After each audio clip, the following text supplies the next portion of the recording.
inside, really. He'll probably get through.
Signals were really down.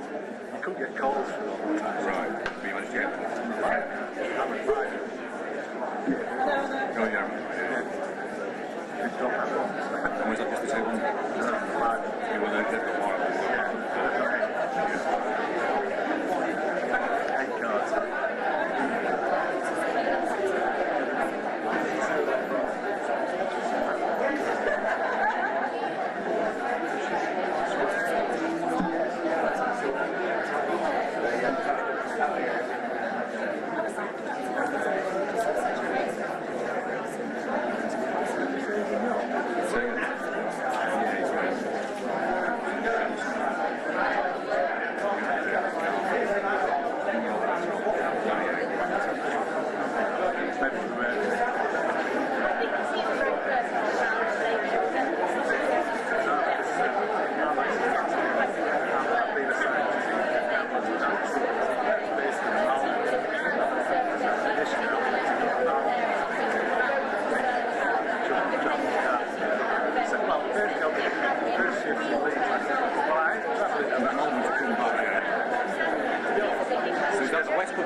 Is it worth us being outside and to get some sound?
Oh God, no, of course not. More interesting than 2000. You're a bit tired. Have you been away? I've been out. I've been training for the 3 peaks. Oh, it's a bit I went and did 2 of them. Friday, lovely. I'm going to do them all together next weekend. Don't worry, I'm not going to cheat. So it's weather beaten. Yes, exactly. Yeah. We did Buenos Aires. Like this, but it's cold.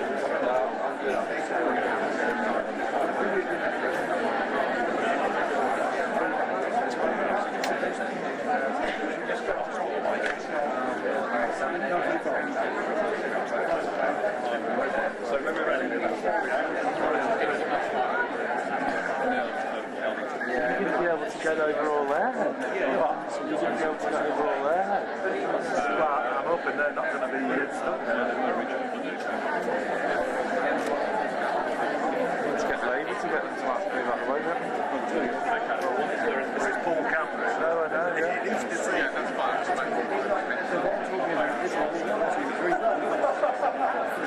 You see some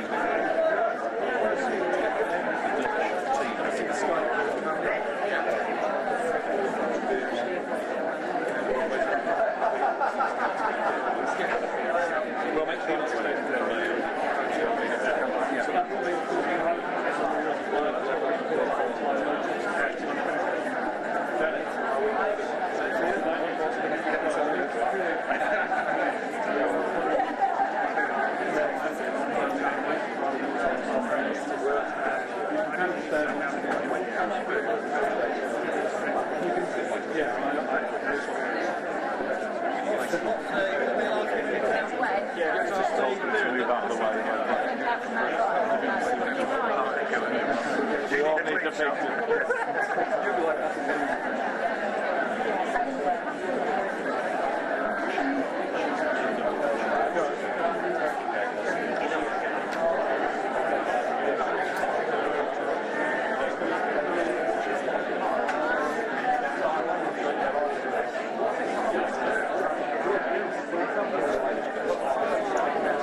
That's the full canvas, as long as you're clear as that. Yeah, am I okay? I'm too short. Far too short. Oh, no. Yeah, am I in your shot? Just come this way.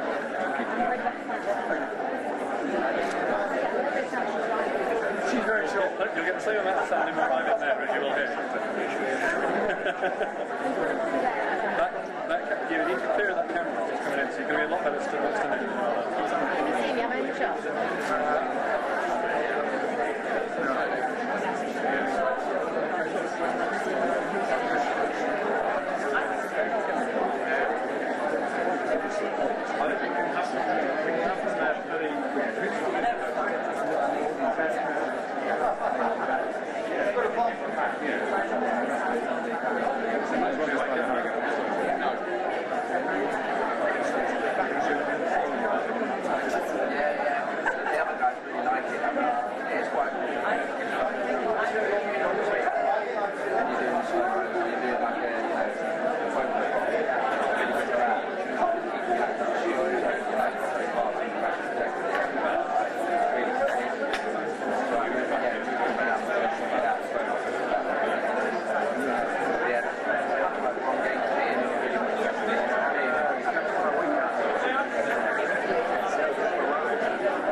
Mine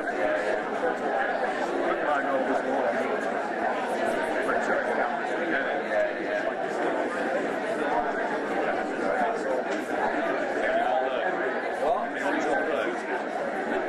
you want this all day? You can take a picture. I'll see you go. That's a threat. Hey, that's a threat. No, it's the last one.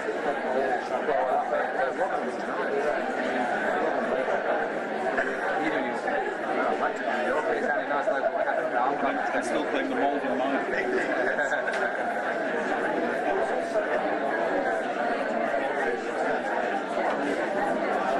Somebody in the truck. Fish provided.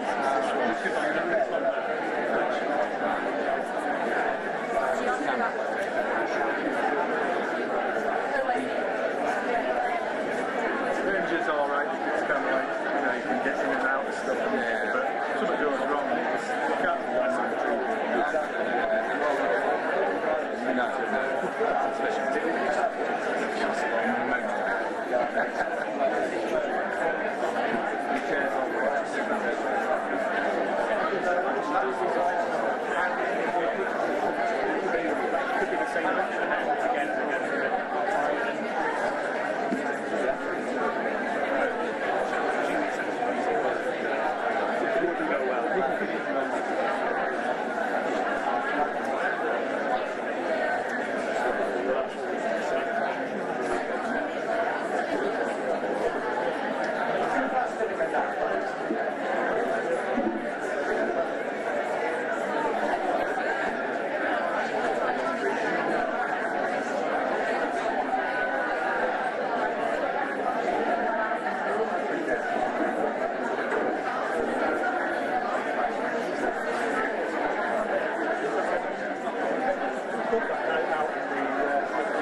yeah, it was actually. We're going to let John Maggie back. Stick away. Pendlebury and Chipdown again, yeah. Need Bomber next time as well. It's too because I said to him, you're not doing any shifts in there. He's not doing shifts. You do everything. Well, I mean, he was on Guardian League, I think, for so I think So that no one's going to get any he's a married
slogan.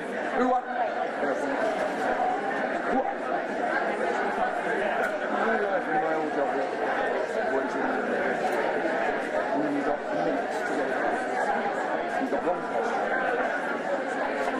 All the pressure was on that. So I'm not missing it. And there's some aspect of that.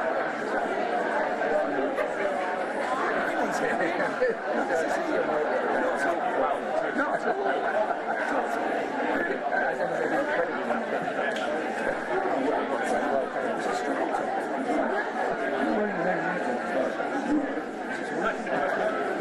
I'm going off on the TV. I'm actually seeing it.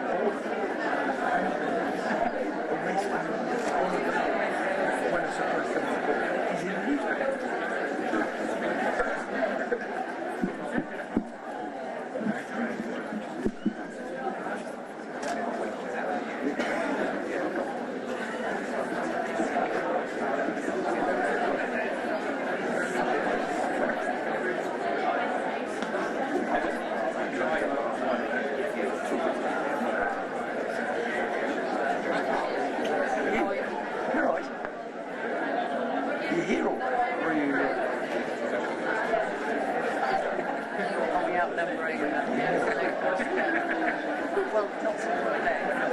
With him, I mean, rather than down with Teresa.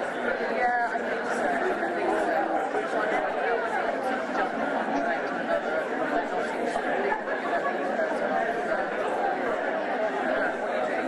We just happened to be in Leeds anyway for an hour's broadcast. No, it was just like, That's so I mean, we had to come up 6 hours early, but we were coming up tonight. Just standard OB tomorrow in Leeds. Perfect. And we did a focus group in Halifax tonight. Oh, that's nice. That's good. Yeah. Questions at the end. Students coming in. Do we get? Okay, we're on.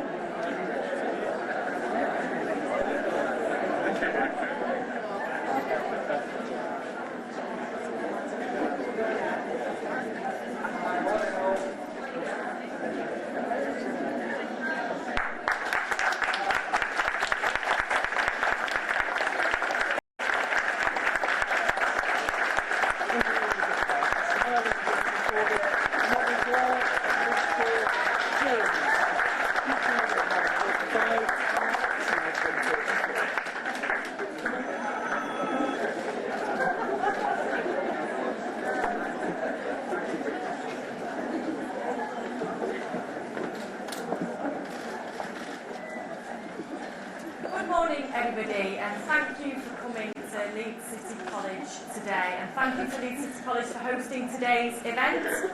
Now it's my pleasure to support Angela Rayner and Jeremy Corbyn today as they set out our big deal to upgrade the economy. Now it's a big deal that recognises the future success of British business and industry, the future success of our public services, and the future success of each and every person in Britain is reliant on 5 key pillars: education, childcare, housing, infrastructure and industrial strategy. Now these pillars form the foundations of an economic environment that ensures that every business, every public service and every employee can realise their full potential in Britain. Of the utmost critical importance in this plan is education, training and skills. Now education starts when we're children, but it shouldn't stop when we're teenagers. We should be enjoying the rewards of learning throughout our entire lives, not least to allow us the opportunity to choose our own career paths, but also to ensure that workers in Britain are kept skilled to the highest possible levels, ready to evolve and embrace all technological change and innovative advancements in business and industry. Because if you're in insecure work in Britain and you can't cover the costs of going back to education, you're being held back. If your career has stalled and you can't access the qualifications you need to climb to the next level, then you're being held back. If you're in a fast-paced industry but you're not being given the skills to evolve with it, then you're being held back. And if you're being held back, then so are our public services, so are our businesses and our industries, because they need you to be confident and equipped with high skills for the future. Now, high skills and lifelong learning will unlock the door to a richer Britain, richer employees, richer businesses and richer public services. Now, in my role as Shadow Business Secretary, I know all too well that for far too long, adult training and skills have been the poor relation of our education system. This hasn't stopped the current government from decimating it further since the last Labour government left power in 2010. Funding allocations for adult further education and skills in England had fallen by £240 million in 2015, which is a cut of 14% in real terms.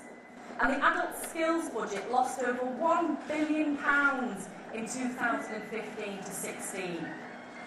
And the results of all of this, well, fewer and fewer available courses and fewer attending students, plunging the further education sector into a state of extreme crisis.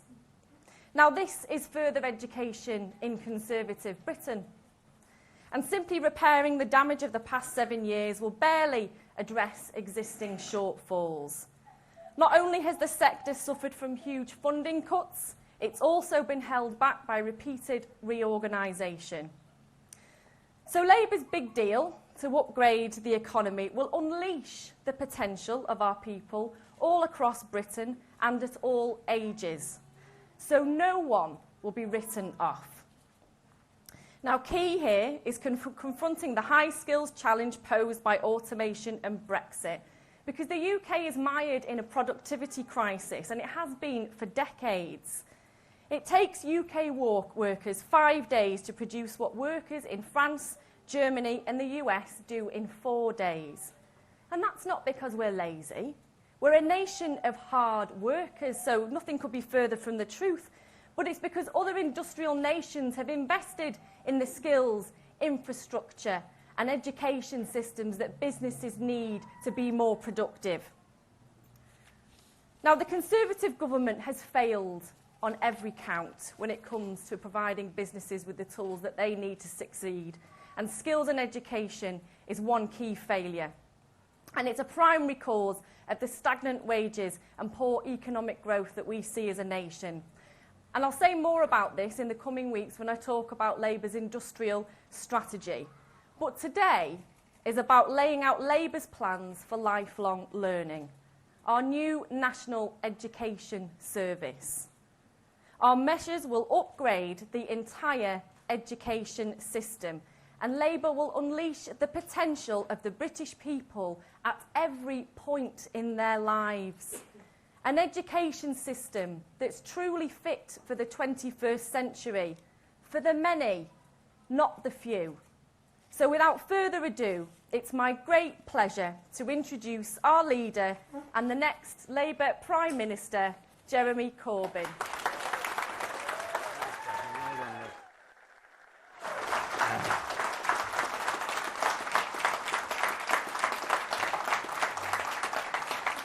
Thank you very much, and thank you all the students for being here this morning. I'm sorry the room isn't big enough for everyone that wanted to come, but we'll obviously make sure we talk to everybody this morning. And thank you very much to Leeds City College for giving us this space this morning, and thank you for what you do to inspire and educate a whole generation of students. And it's a great pleasure to be here with some good friends and colleagues. Judith Blake, the leader of Leeds City Council, done a fantastic job in standing up for this city, and she and I had many wet and happy memories of trying to deal with the flooding crisis, and today we pray for rain. So Judith, thank you for everything that you do for the city and our people in it. And to my colleagues Hilary Benn and Richard Bergen, brilliant MPs for this city, standing up for this city, thank you for coming along here this morning. And I'm absolutely delighted to be speaking alongside Angela Rayner, our next Education Secretary, and Becky Long-Bailey, our next Business Secretary. They're absolutely brilliant individuals, done a fantastic job in what has turned out to be a very short Parliament. But there's a bit of an advantage in that. it gets them round the cabinet table a bit quicker than it would otherwise have taken. So I'm looking forward to you doing those jobs in government. You'll hear from Angela very shortly about our detailed plans for education, training and skills. There are 4 weeks left of this general election campaign, and I hope every one of you in this room is registered to vote, and I hope every student in this college, and indeed every other college, is registered to vote. Use your democratic right. A positive message which we're going to take across the country is simply this, that we want to see a better country. A Britain in which everyone has the opportunity to fulfill their potential. A Britain which works literally for the many and not just the few.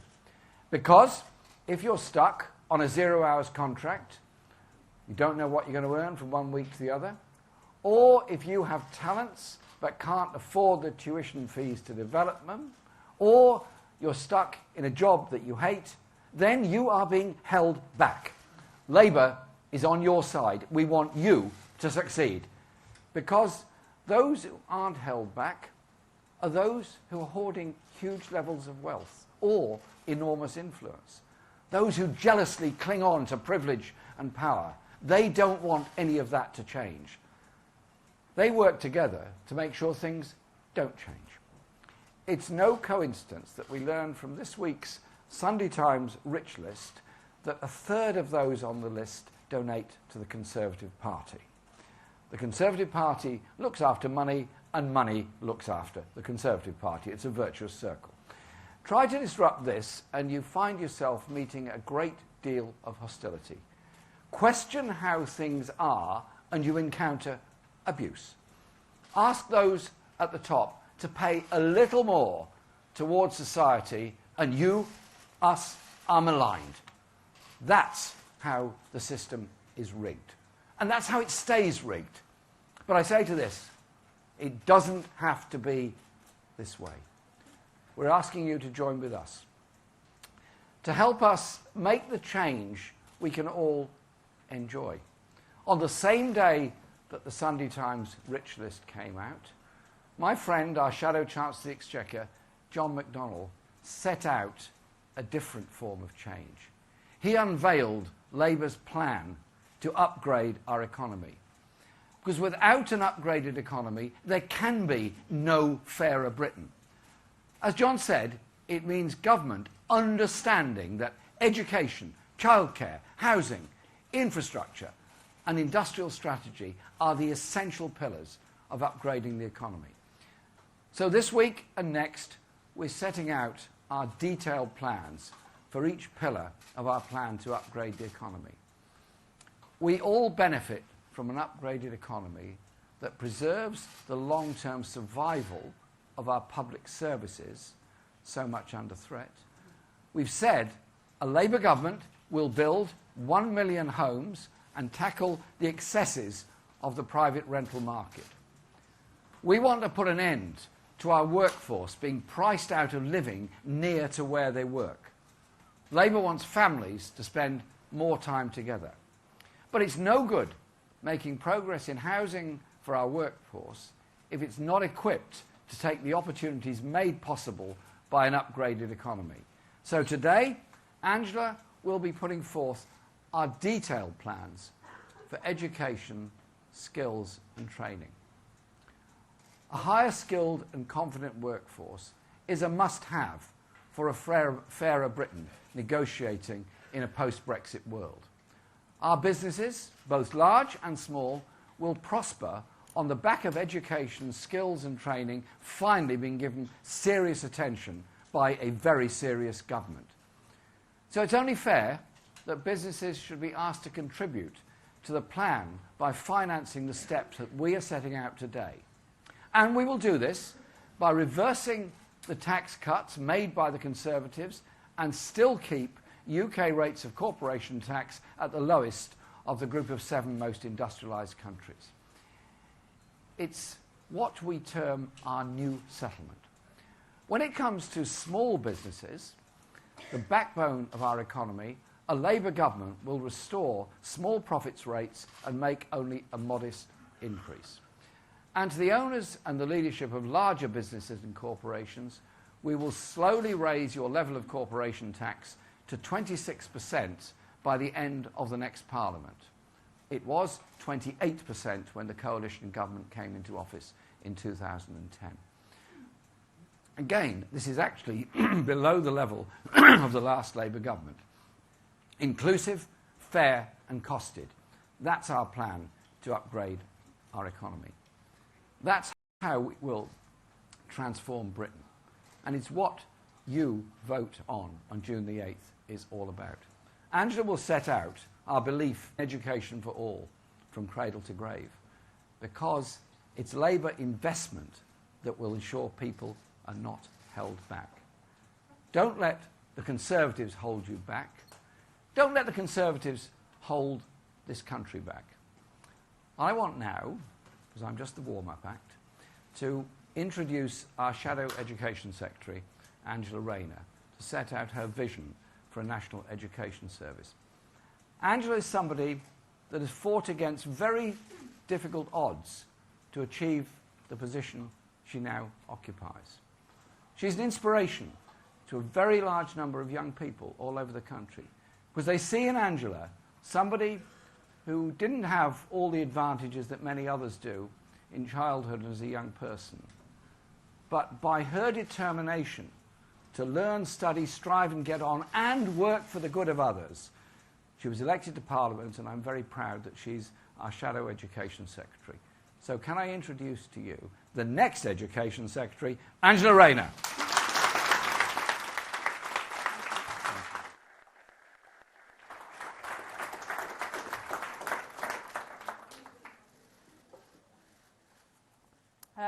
Thank you, Jeremy, and thank you all for being here today. And to the people of this country, I say this: you have a clear choice on June the 8th. A choice between a Conservative government that has let you and your children down, or a Labour government that will stand up for you and provide a better education and life chances for all. The Conservatives said they would look after our children, but instead they've cut the funding to state schools, abolished education maintenance allowance and tripled tuition fees. Over the past 7 years, the Tories have been dismantling the incredible legacy of the last Labour government. And it has across the economy too. This Conservative government has held you back. If you're a teacher living the reality of falling investment and rising class sizes, you're being held back. If you're a parent like I am and your children aren't getting the education they deserve because class sizes are too high, then our children are being held back. It's truly frightening that school budgets are being cut for the first time in 20 years. We're going to see a generation of our children being held back, and it never used to be like this under Labour. Harold Wilson spoke of a new Britain forged in the white heat of technological revolution, and Tony Blair spoke of the need to rebuild an education system fit for a millennium. This is how Labour always equipped Britain to rise to the new challenges. The history of Labour in power is of us giving power to people to fulfil their potential, to have the economic security to start a family and get on in life, and to pass on to their children more than they were given. And education has always been at the heart of how we have delivered this. But in the past 7 years, as the Tories dragged us further away from the legacy of the last Labour government, more and more children are being held back. Held back by an education system that, under the Conservatives, isn't giving them the support that they need. That over 800,000 young people not in education, employment or training, who aren't able to get a good job, are being held back by a government that is not supporting them. The 9 million adults who have poor literacy or poor numeracy or both, too often are trapped in low-wage, low-skilled work, struggling to make ends meet as wages stagnate and living costs rise, are being held back by a government not giving them any support that they need. Now, I know how it feels to be held back, because for a long time, I was held back too. If you grow up in poverty and on a run-down estate, it doesn't take much for you to feel held back. You feel like you've never have the same opportunities as your better-off mates for even the most basic things. You feel like education isn't for you. You leave school without qualifications, you become neat, as they like to call it. Just another statistic on Philip Hammond's spreadsheet. Of course, in my case, I left school pregnant too. And at that point, you forget all about feeling held back and you start to worry about the most basic things. How to make ends meet and provide for a child. How to try and give them even a little bit more than you had yourself. You do the best you can. But it can be so easily, through no fault of your own, end up in an early adult life trapped in a cycle of deprivation, unable to get a decent wage you need to break out of it. Slowly watching your dreams of becoming a nurse, a teacher, or a scientist slip away as fantasies created by a young, naive child. But education can offer a lifeline that is simply transformative, and it shouldn't stop at a particular age in life. Like many people, including some of my colleagues, I went back to education as an adult to get the skills and the qualifications I missed the first time round. And I did that thanks to a Labour government introducing free childcare, Sure Start centres and free adult learner courses for my local college. It's difficult to say how much this changed my life. But I think I can safely say that if it hadn't been there for me, I wouldn't be standing here in front of you today. I left school feeling I was thick, feeling a failure. For too many, the transformative power of education is lost, from the schools not getting the funding that they need, to the debts you need to take on to return to education as an adult. I feel that the opportunities that were there for me are not there for those who need them now. But things can be different. We can build a fairer, richer Britain where opportunity and prosperity can be shared by all, that provides businesses with the skilled and ready British workforce. And that is why I am proud today to announce the first stages of Labour's National Education Service. First, we will secure the best education possible for every single child by getting the basics right. And that starts with proper funding of our schools. We will reverse the £3 billion of cuts that our schools currently face by 2020 and protect per pupil funding over the course of the next Parliament. And unlike the Tories, when we say real terms, we mean real terms. No child would be held back by being in a school that doesn't have the staff it needs or can't offer the curriculum our children need. Under Labour, every child, whatever their background, will be given the opportunity to unlock their full potential. We will give further and technical education the parity of esteem that it deserves, not just with warm words, but with bold action. We will give further education to 16 to 19-year-olds the funding it needs, reversing the 7 years of managed decline under the Conservatives. NEETs will no longer be held back, but will instead be given the support that they need to go into further education and be able to acquire the qualifications they need to get on in life. It's vital that we have lifelong learning. Learning is a ticket not just out of poverty, but also out of isolation and loneliness that many of us will face at some point in our lives. 30% of jobs will be affected by the rise of automation. Up to 9 million more people who will see their industries decline and their livelihoods disappear. And if anyone thinks the Conservatives are up to the challenge that these changes to our economy will bring, I would remind them of this. What happened in the post-industrial towns up and down our country, including in Leeds?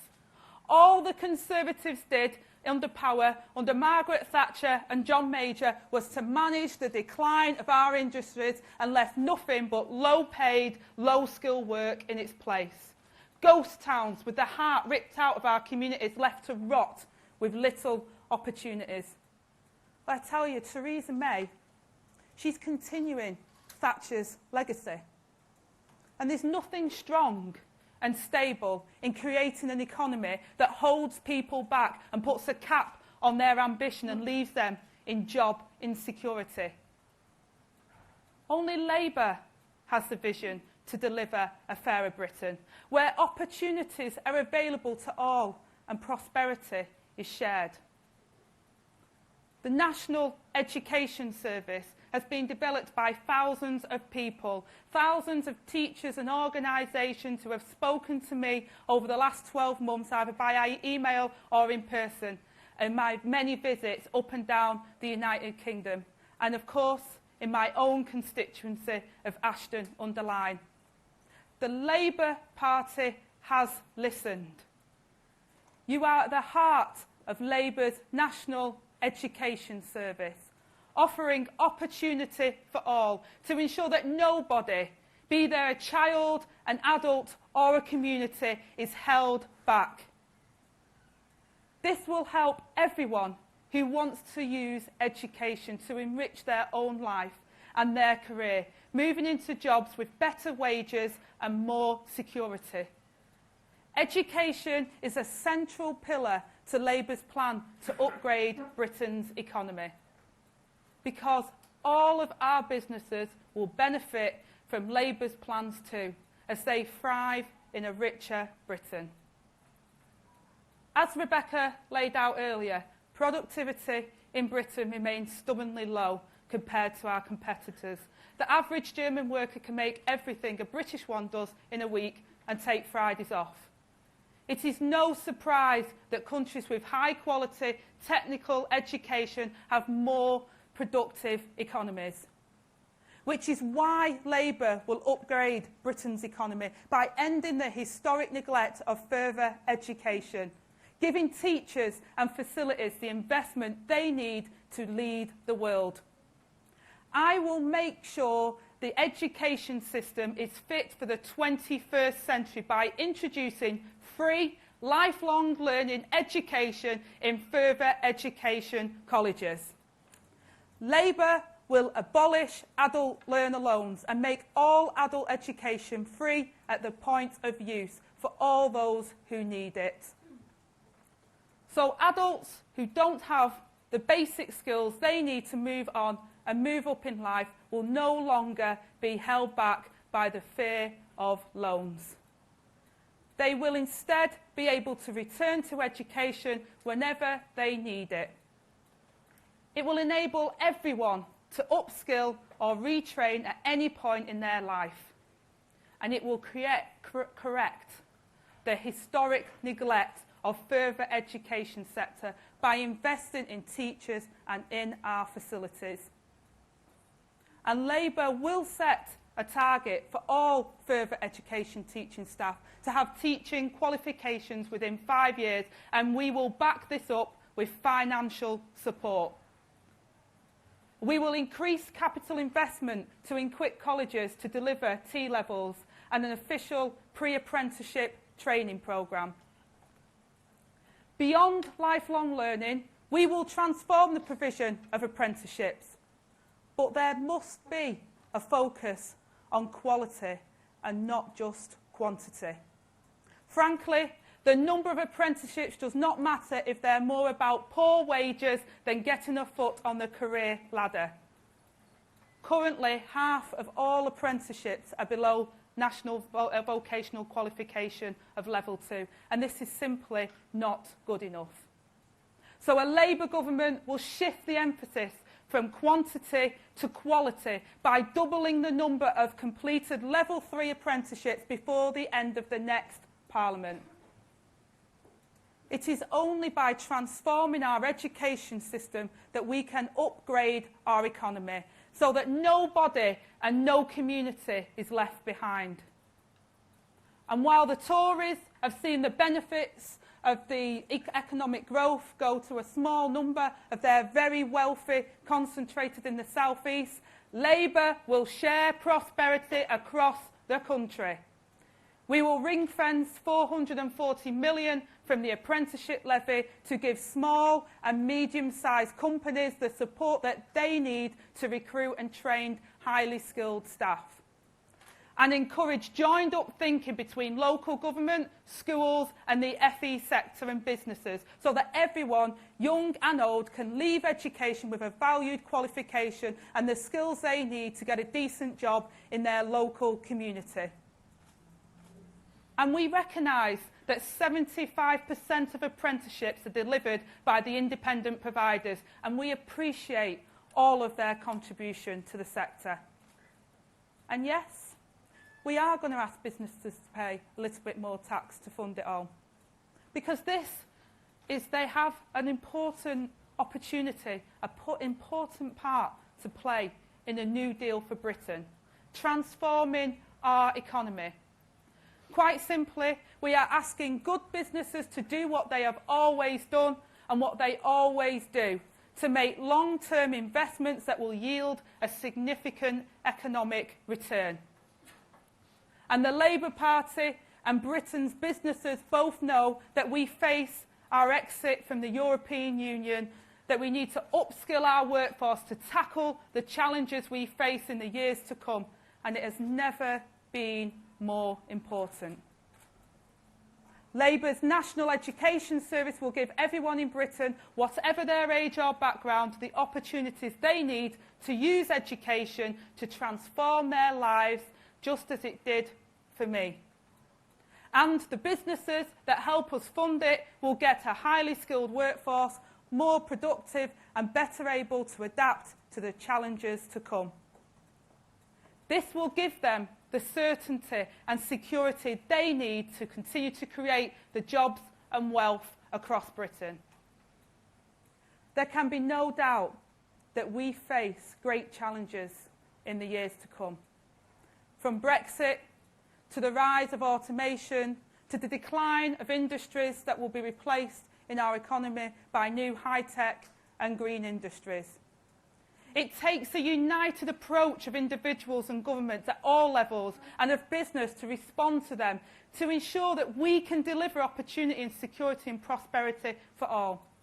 By offering everyone a properly funded school, a high-quality technical education and support for lifelong learning that will allow everyone to reskill, retrain and return to education as they need to. Quite simply, we will rise to the challenge that was laid down 20 years ago to deliver an education service fit for a new millennium, to deliver richer lives for Britain and a richer Britain for us all. A national education service delivering hope and prosperity for the many and not the few.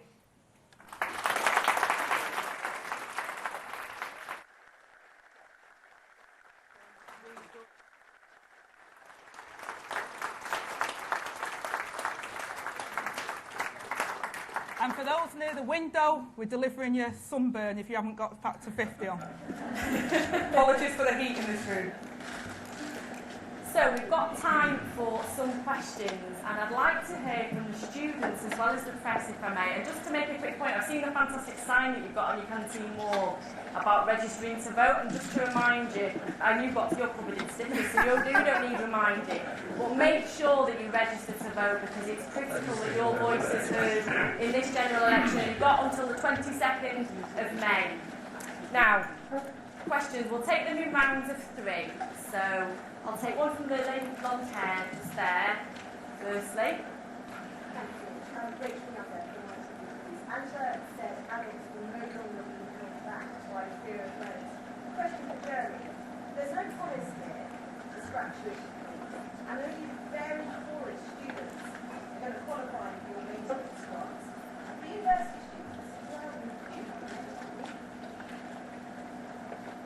Next question. We'll do them in rounds of 3. Try and get a student. The gentleman with the red tie on in the stripy shirt. Will Hazel from the Times Educational Supplement. Jeremy, what are your thoughts on the massive shake-up to GCSE, the GCSE grading system which is happening this summer? I imagine it's going to affect a lot of students in this room. Right, one more. Try and take one from this side. Any questions on this side of the room? There's a lady at the back there in a black and white top. So there's just a mic on the way to you, Lily.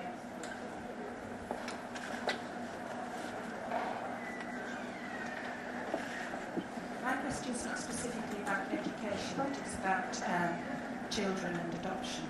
Would you consider amending the Children's Act to cater for adoptive families whose children need to live elsewhere due to the results of their early trauma? Currently, this is treated in the same way as children removed from abusive families, and this demonises adopters. Can you explain the question? At the moment, if adopted children cannot stay with their adoptive families due to their attachment issues, they are removed under a care order, and the adoptive family is treated in the same way that abusive parents are treated when the children are removed for their own safety.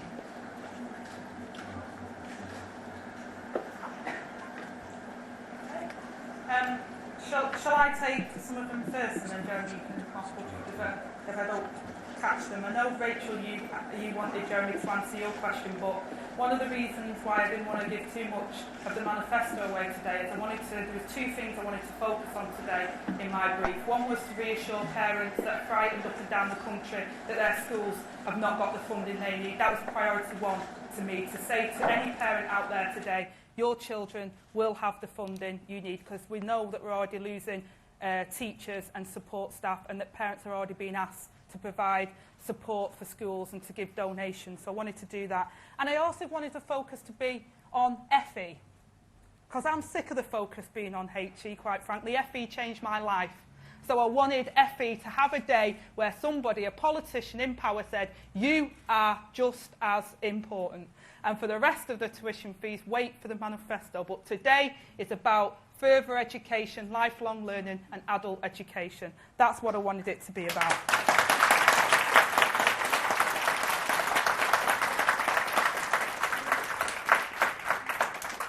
Now, Will, I think me and you are the only people and the rest of the education correspondents in this room that have even heard of the shake-up and the new grades that are coming in the summer. Because, quite frankly, I talk to businesses and they think it's chaos. They don't know. Half of them don't even know that there's new grading systems coming in.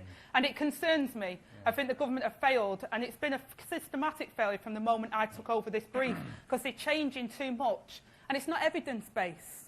They're not allowing these changes to be bedded in, and they're not basing them on evidence. Now, what I will do, and I've said because of my working class roots, I wasn't a teacher, but I know from my background that having a team of experts and listening is the best thing you can do to provide a well-rounded, brilliant team and good policy. And this government fails to listen to policy and fails to base their policies on evidence. So that's the difference between us. I think it's chaotic, what the government's done, and I think there's a challenge that the government still hasn't faced in terms of how they support businesses and our students. And quite frankly, there'll be many students that get their results of GCSEs in September and will feel failures, and it's not their failure, it's this government's failure.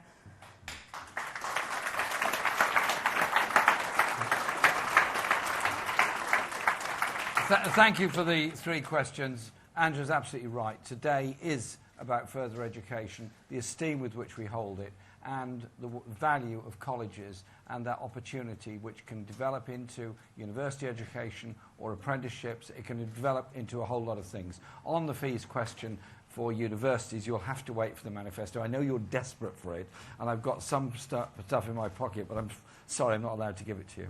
Is that all right? Do you mind? Can you cope? Can you cope with the excitement? No, I know you don't like to wait, but you're going to have to. I'm really sorry. I'm really sorry. But I can tell you this. We value people that work really hard in our public services. We value our nurses. We all value our nurses. We will reintroduce the nurse bursary so nobody is prevented from taking an education and training course and a qualification in nursing to work in our NHS. They will get a bursary to do it under a Labour government. Okay?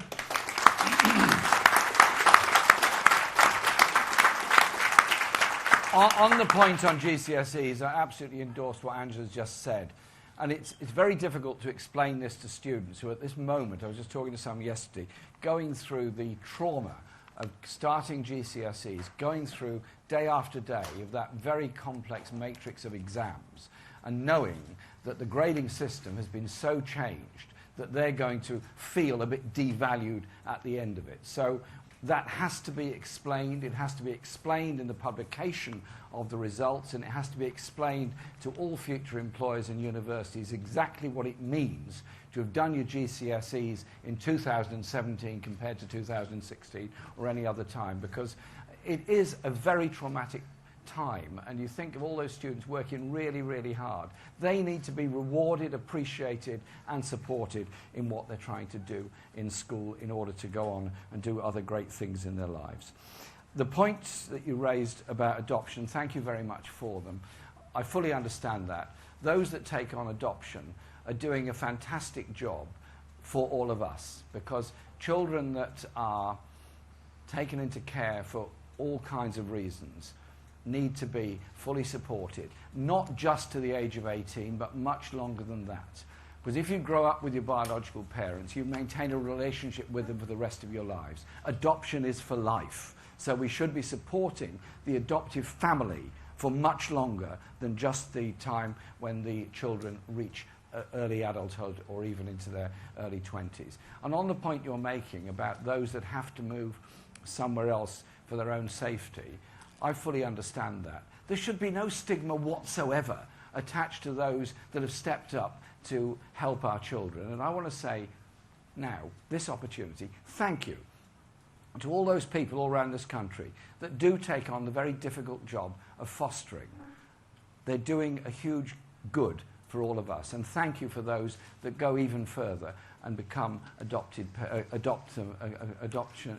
of children, those who adopt those children. Thank you to all of them for what they do. Yes, it's very rewarding for them, but it's also a very difficult time for many of them. Yes, we'll look at that legislation and make sure there is no stigma attached whatsoever to it because of circumstances way beyond the control of both the children and the adoptive parents. Thank you for your question. We've got time for a few more questions. I can see Emily at the back. No, it's fine. Jeremy Corbyn, just your comments on the news that's broken in the last few minutes. From what we understand, the CPS is not going to have any criminal prosecutions into Conservative spending on the last election. Could we just get your thoughts on that? Got a student, I think, at the front in the black T-shirt. Yeah, this strays off the topic of education a bit, but it's more if Labour were to win the general election, will they be pushing a renewable energy policy for the future to come in the UK? And there's a lady with glasses.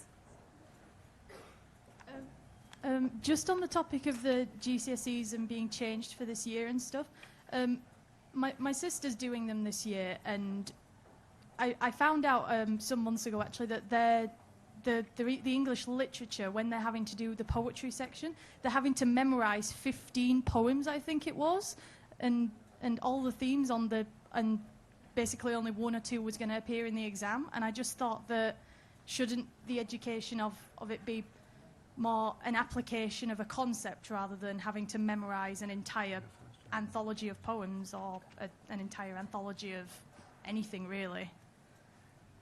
Thank you. Okay, well, on the last question about memorising 15 poems, I can probably quote much more than 15 poems at you because I love poetry.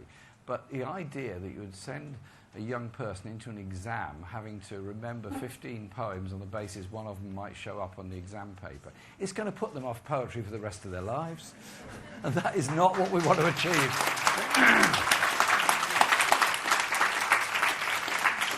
I want people to love poetry and be inspired by it, not put off it.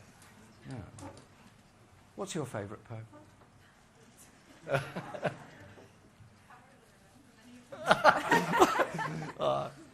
Take up poetry after the exams, all right?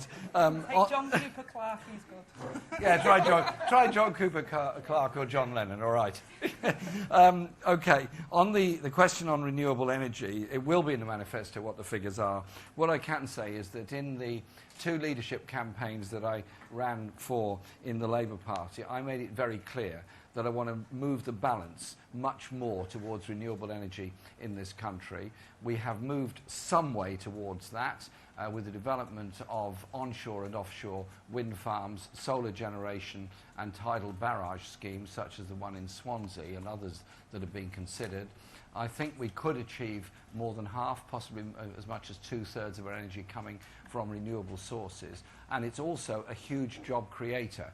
I was in Northumberland recently, where in Blythe there is the development by Arch, which is a local government-owned company, of the former power station there, former coal-fired power station, which is being used as a dock place in order to take the wind turbines out to Dogger Bank, where this huge wind farm is being constructed. And there's a huge enterprise going on there. There's also a lot of jobs created from it. So you'll have to wait for the manifesto, but I'm very committed to much more sustainable energy. And when buildings are constructed, like look around this city and all the other cities in this country, if we had a planning requirement of solar-powered cells on the roofs, as well as solar panels for water heating, it all adds up and reduces the need for the use of fossil fuel or nuclear or any other form of generation. It's an attitude of mind that I'm very keen to put forward.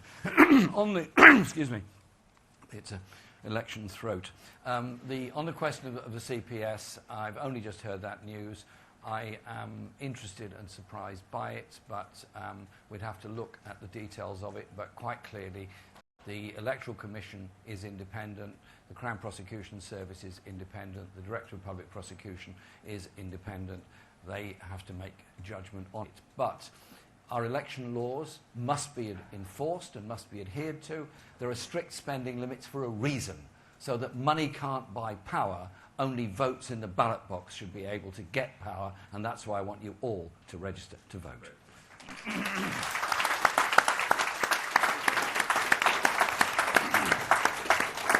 I'm afraid that's it for questions. But Angela might answer on the... not on the poetry question, Angela.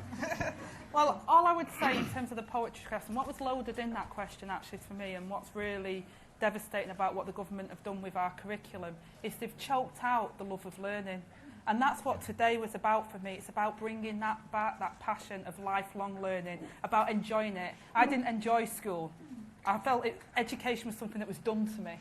Whereas when I got older, I love finding out new facts now. And if all we do is feed children for a test or feed people for a test, you really don't get the best out of people, and you don't get that love of learning and that lifelong learning approach. So we will do things differently. So watch out for our manifesto. We want people to love learning, not be concerned by it, because we all learn all of our lives. That's what Angela's proposing. Lifelong learning. Cradle to grave, you never stop being a student. Okay?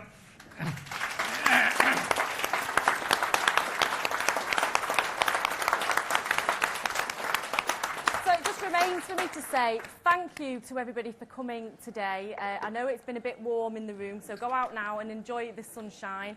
And thank you to Leeds City College for hosting today's event.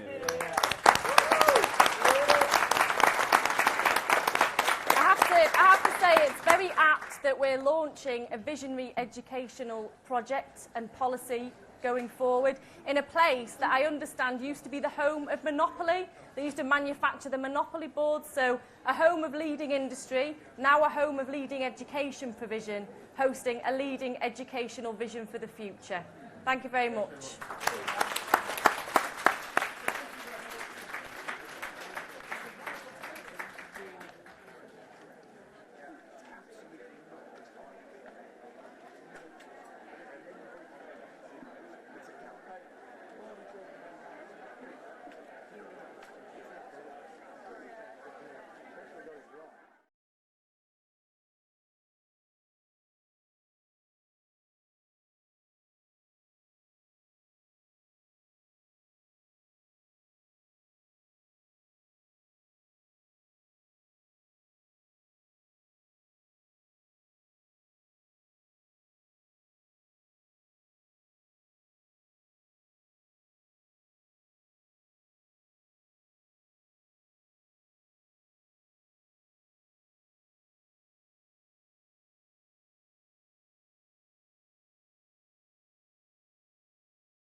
There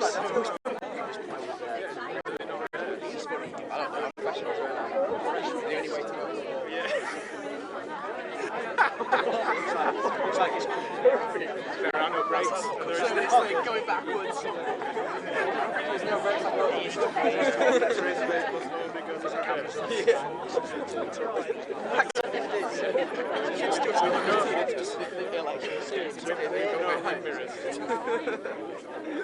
We've got an hour to go play a song. Here's one. Play some Billy Bragg tunes. Yeah, that could be it. That would have played it before. Yeah, right. It's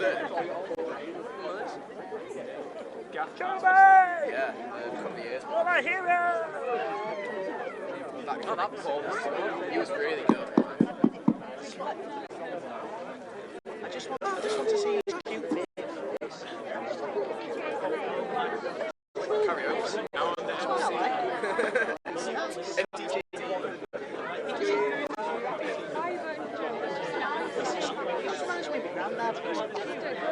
He's a cute little old man. Universal fucking Michael. I love an old man. So we start having a sign fight. You'll just They're trying to wake you up. it's you know, like Red Bull. We're going to do like full Uma stuff. Give a line and kick out like.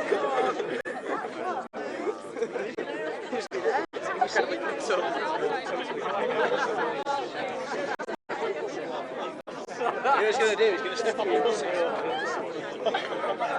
Just gets And run across the road to it. When he's like doing like talk to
Just like to extend a very warm welcome from the Labour Party in Leeds to Jeremy Corbyn. Thank you very, very much for making the time.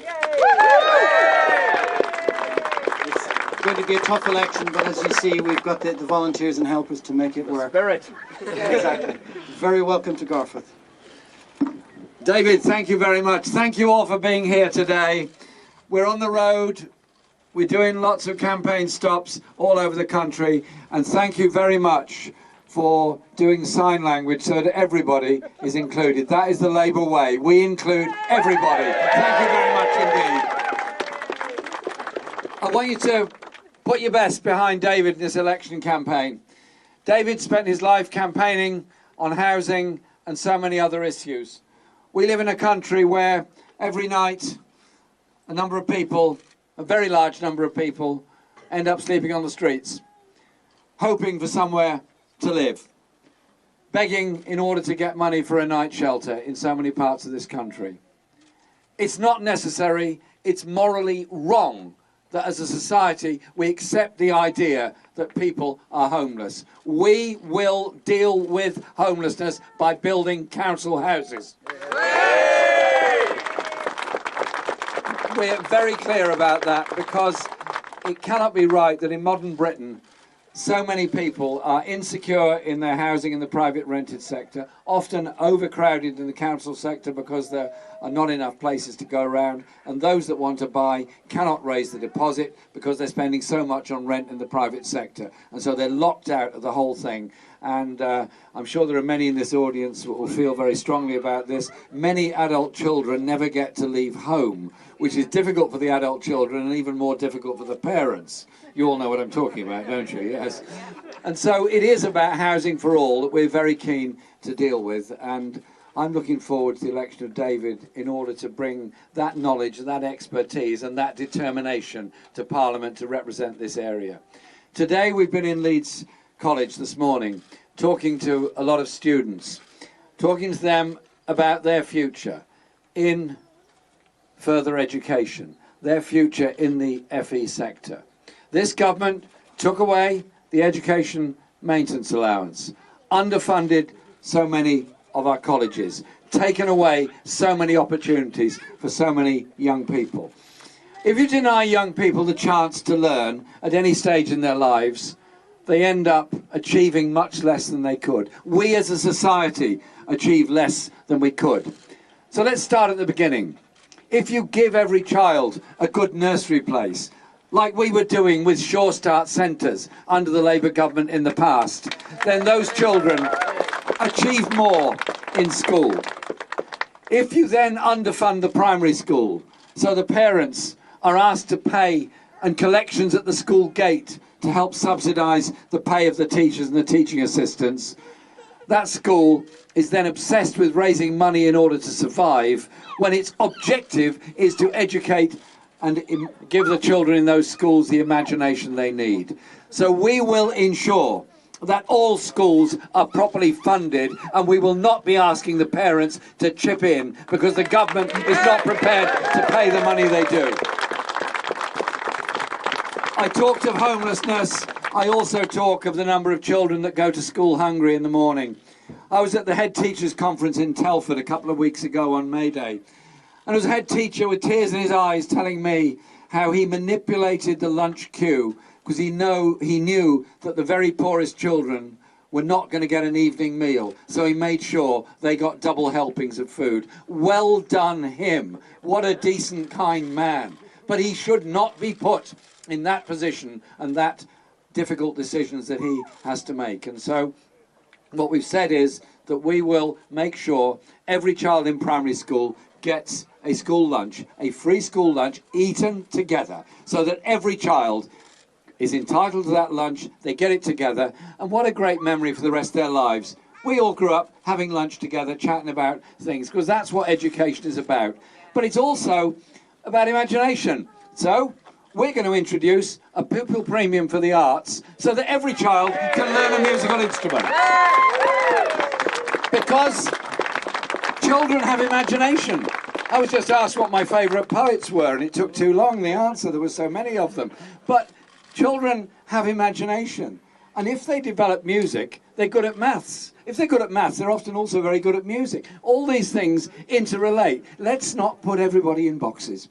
And so it's about how we treat our children and our society that we're keen on getting a message over today. And so those that go through secondary school and want to go on to college, we will bring back the educational maintenance allowance. We will ensure also that there's access to free courses for adult learners as well. Because during our lives, we change jobs, we develop new interests and ideas, we want to develop new skills.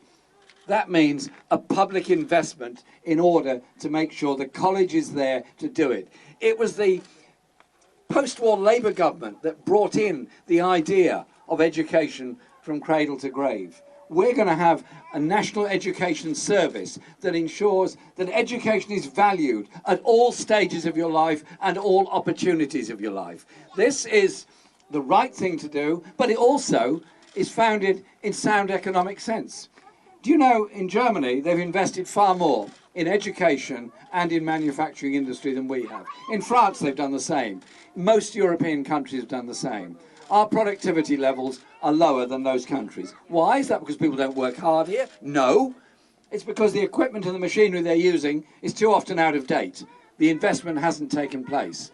And so We will make sure our students are not indebted by wanting to learn. We will also make sure our industry is supported through a National Investment Bank, fairly spread through every region of the country, so there isn't an imbalance of London and the South East.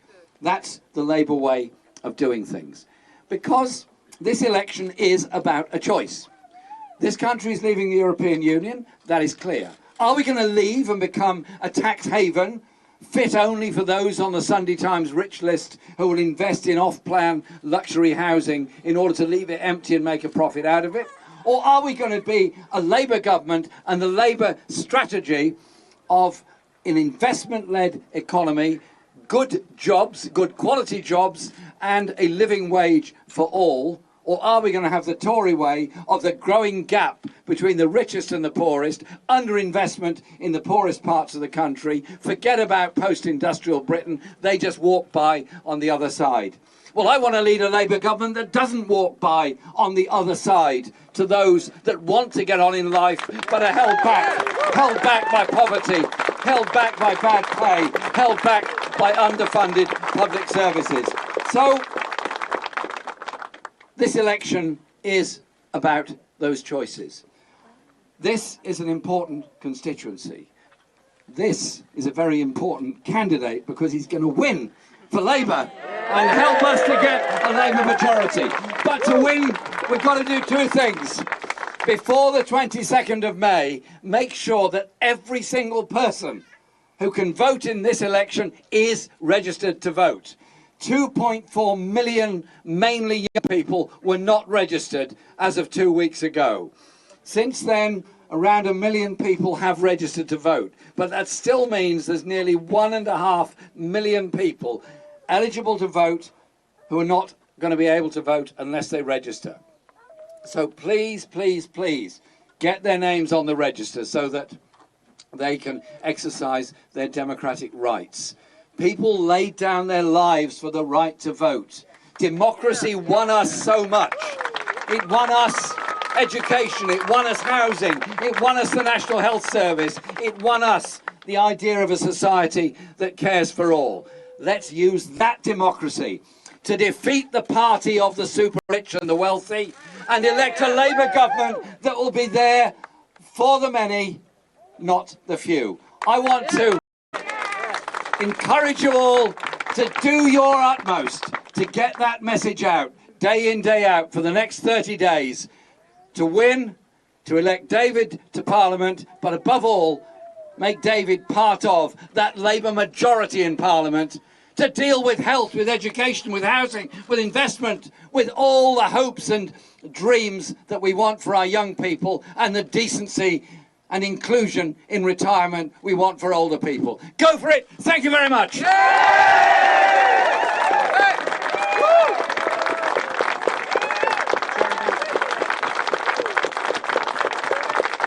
Thank you very much.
I only found out I was coming at 12. Francis had forgotten to send and notice the opera.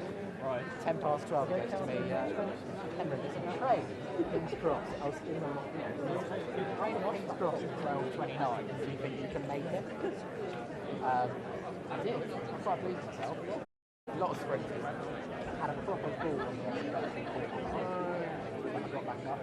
Like me and Labour reset.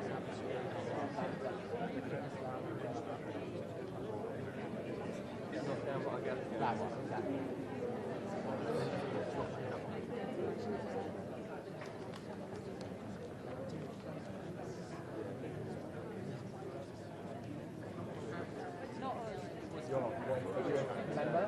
Member of the public.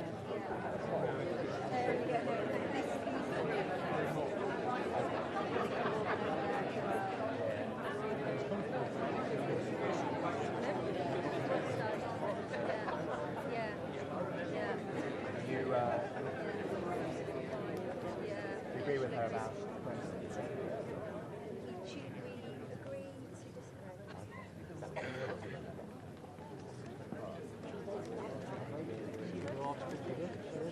She says we're all Brexiters now. Yeah. We're Brexiters. Certainly as an association, we're voting together. She's a great local gentleman. That's just the kind of thing that you're going to disagree on. We're not robots, we're a broad church. These are all the lines that I... No, she's great. She's fantastic. Knows how to come together locally as well. Yeah. 97.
Big words outside. Did you realise that? Did you?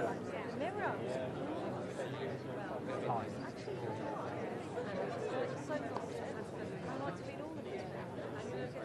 The Sudoku is very good. There's an easy one and a hard one. Is there? very good at timing. It should have been had.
It's all down to the tourists that it took 3 years.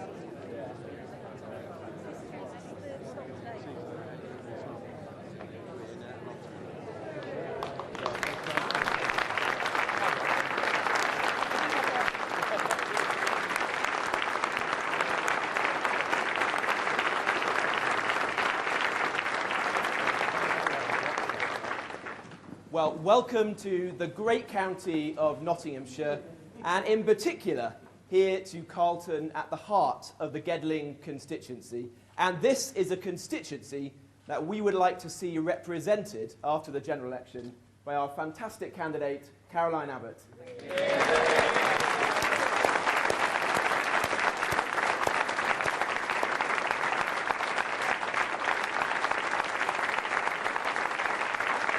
Now, here in Nottinghamshire, as I'm sure all over the Midlands, we've been out on the doorsteps, as we do, talking to members of the public.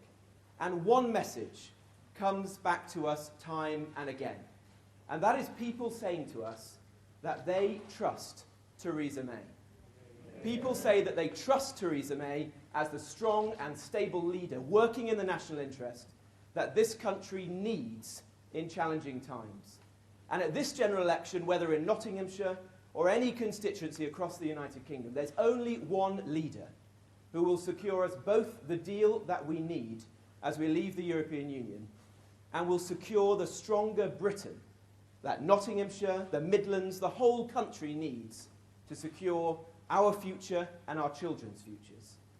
So wherever you come from today, whether from the great cities of the Midlands like Nottingham, like Derby, like Wolverhampton, like Stoke-on-Trent, and of course like Birmingham, or whether you've come from the market towns like Newcastle-under-Lyme or Newark, or you've come from our former industrial towns like Mansfield and Ashfield, where we are campaigning in Nottinghamshire, places that the Labour Party have taken for granted and neglected my whole life.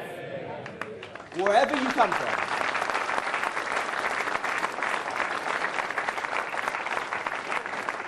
wherever you come from today, there is only one party and one leader who is committed to building a country that works for everyone and will work for every part of the Midlands. That leader is Theresa May. So would you join me? Will you join me today in giving a very warm welcome here to Nottingham, back to Nottingham, to the Prime Minister, Theresa May.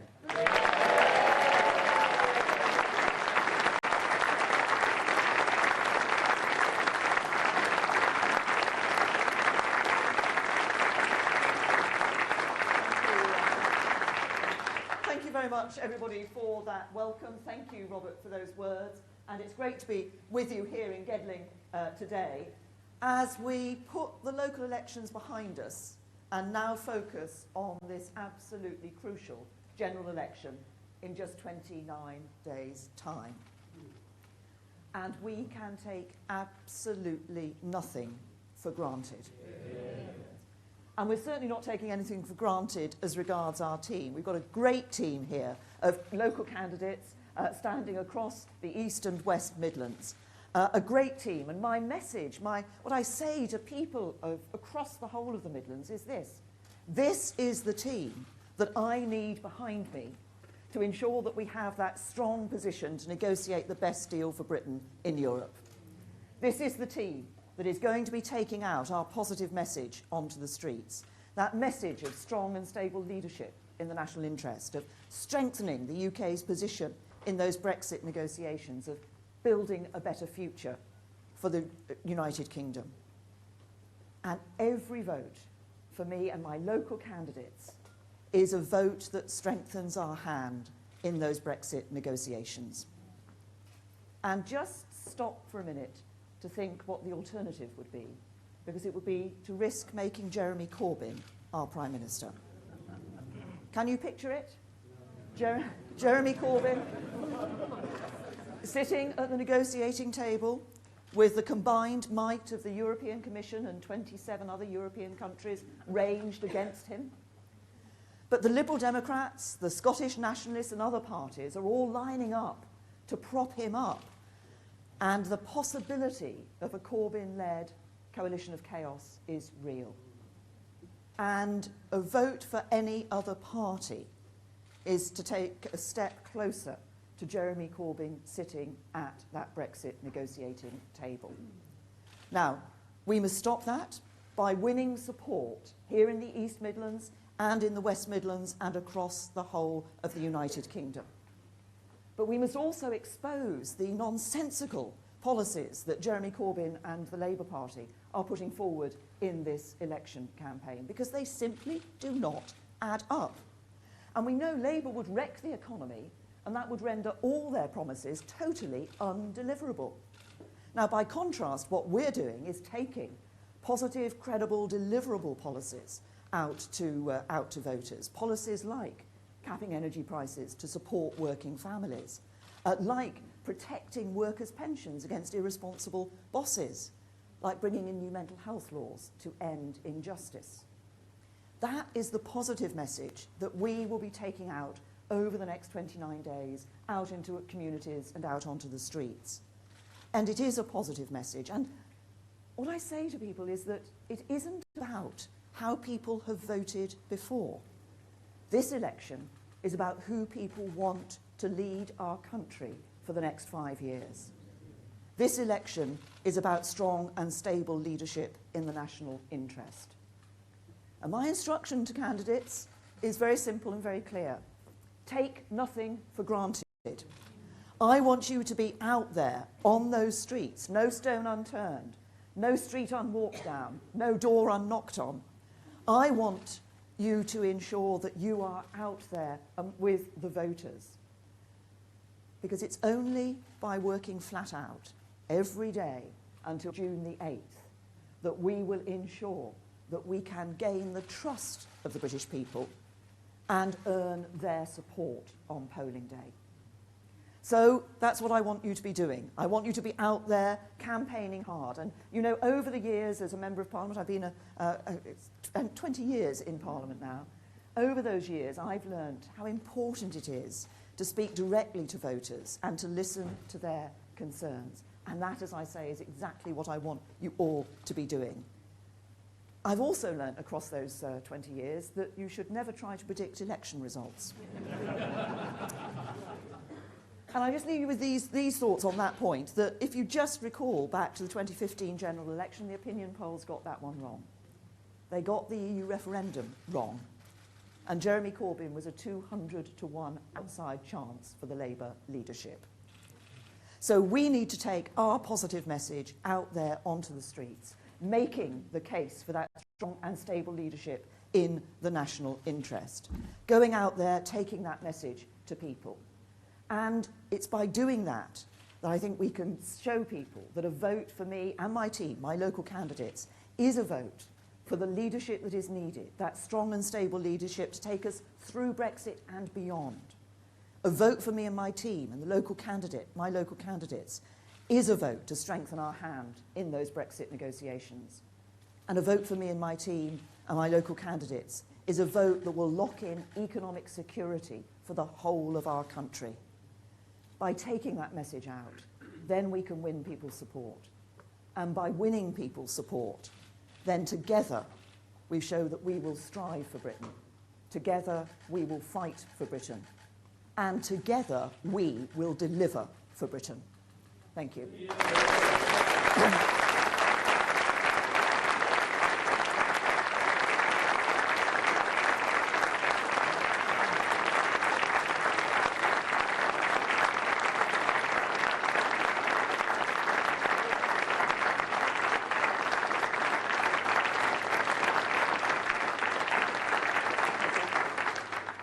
Thank you. Now we will take some questions. Do I see Andy? Is Andy? No, sorry, I can't see into the lights. Do we have the BBC? Yes.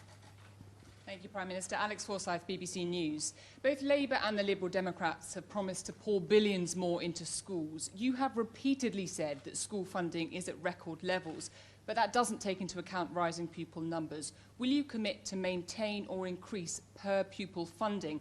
And will you consider abandoning your plans to change the funding formula in light of criticism from within your own party and some head teachers who say they're worried about ending up broke?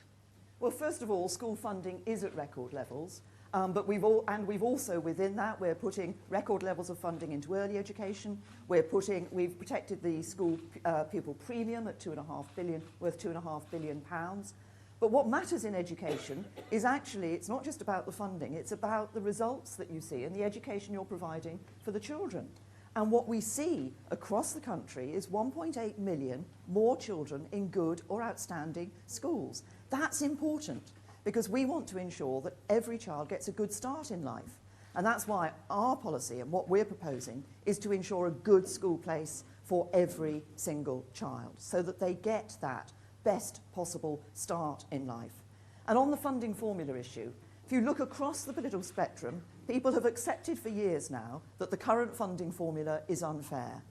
What we've done is we've put a proposal out there, we've had comments on that proposal, and in due course we'll respond to that. But everybody agrees that we need to look again at this issue because the funding has been unfair over the years.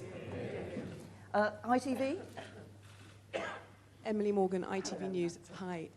Prime Minister, do you agree with your party chairman that those who made complaints about the Tory party election expenses were politically motivated and wasted police time?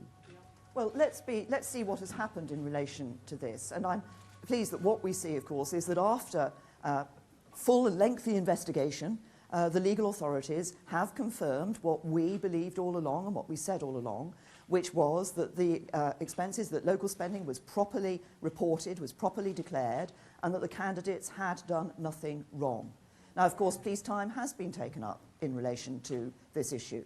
Those who made those complaints will have to consider the basis on which they made those complaints. But all I would say is actually, if we look at the expenses issue, we have seen all the major parties and the Scottish Nationalists being fined for mistakes having been made on national expenses. We've paid our fines, and I sincerely hope that the other parties are paying theirs. Yes.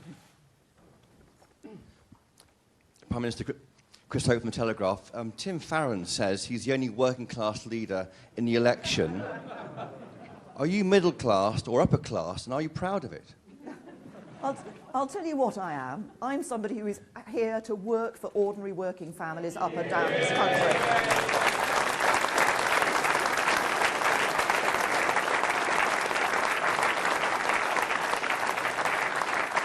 And I want to make sure that it doesn't matter what background you come from, it's up to you, your talents and your hard work as to how far you go in life.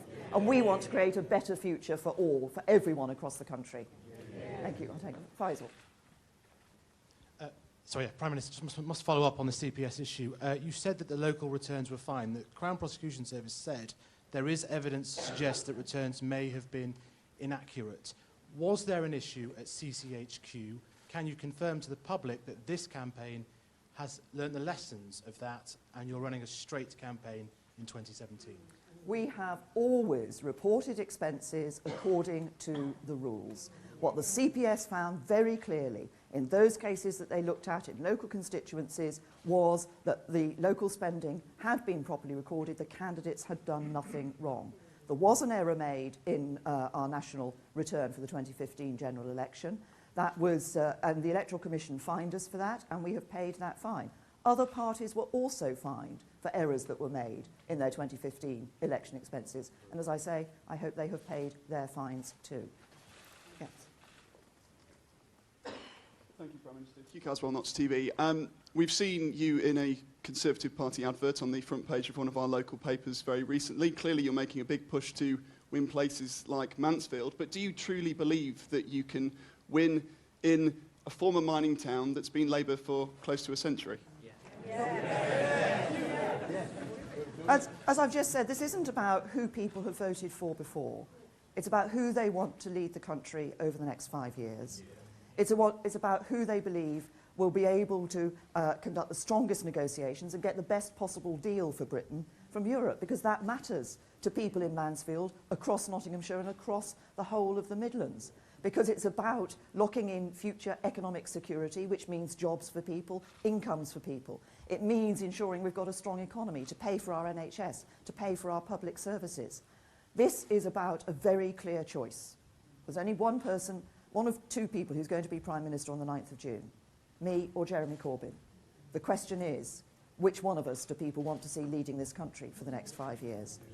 I think I can take one final question. Yes? Yes? Oh. Sorry, well, I'll take Rowena. Rowena Mason from The Guardian. What the CPS actually said is there is evidence to suggest that the local candidates' returns may have been inaccurate, so it's not right to say that all local returns were correctly filled out. Will you apologise for that? Because it might mean that some local candidates breached their spending limits at the last election. What the CPS has decided, they're an independent body, they have decided that no charges will be brought against any candidate in relation to this matter.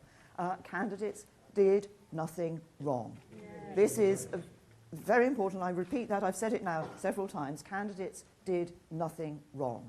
What we're doing now at this election is going out there with a very positive message, which is about the future of our country. This is a critical general election for the future of our country, as I've just said. It's about the leadership of our country for the next 5 years. It's about ensuring we can take this country through Brexit, get the best deal for the UK, and beyond to build a better future for us, our children, and our grandchildren. Thank you.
address us for 10 minutes or so, and then we'll all get a chance to ask a few questions. So, thought about it. Thank you. Thank you.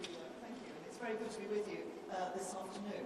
And this will be an opportunity for you to ask me questions. But I thought just before that I'd just say a little bit about the election. But first of all, I've been really fascinated to have an opportunity to be here and to hear about the company, to hear about how the business has evolved over the years, but also to hear about the role that this business plays in the community, and obviously in providing jobs here in Mansfield and to people living around the area.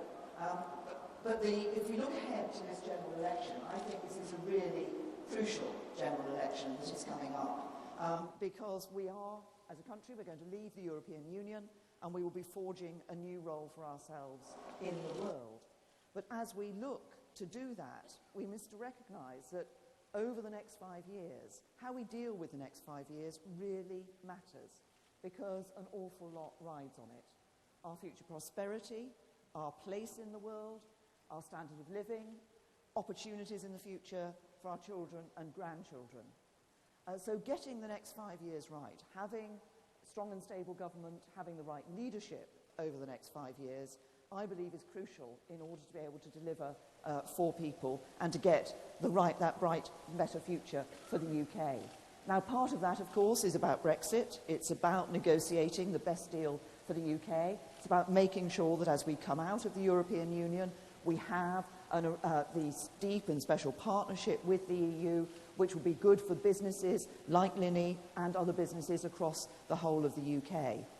But it's also about ensuring that we're delivering for ordinary working families here at home across the whole of the United Kingdom.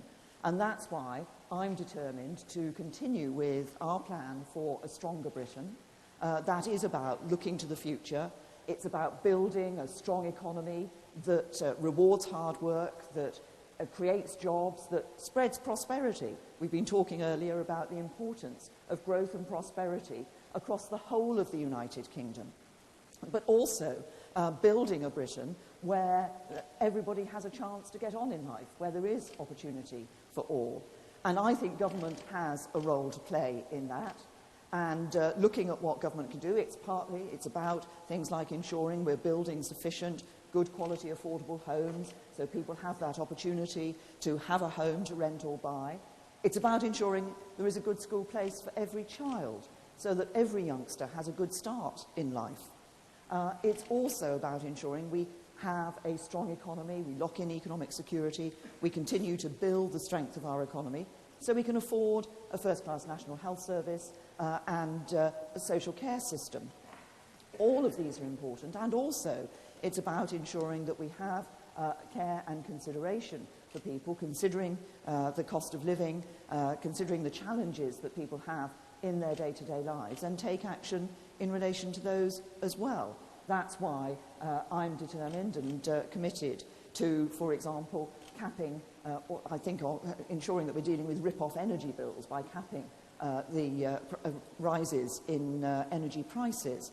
It's why we're looking at other policies like protecting workers' pensions against irresponsible bosses, bringing in new laws on mental health to end injustices and deal with injustices that we see around the system.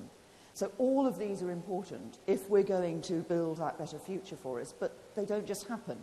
I think they need strong and stable leadership and strong and stable government. And over the next 29 days, as I have been doing for the last couple of weeks, 2-3 weeks, I'm going to be out around about the country, as I am here today in Mansfield, talking to people, hearing from people, and giving what I believe is this message about how important this election is.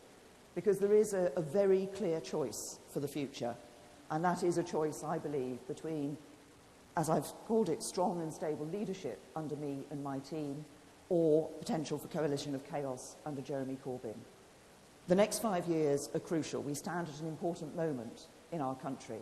If we're going to lock in economic security, get the Brexit negotiations right, get the best deal for Britain, and be able to take this country forward to a new future.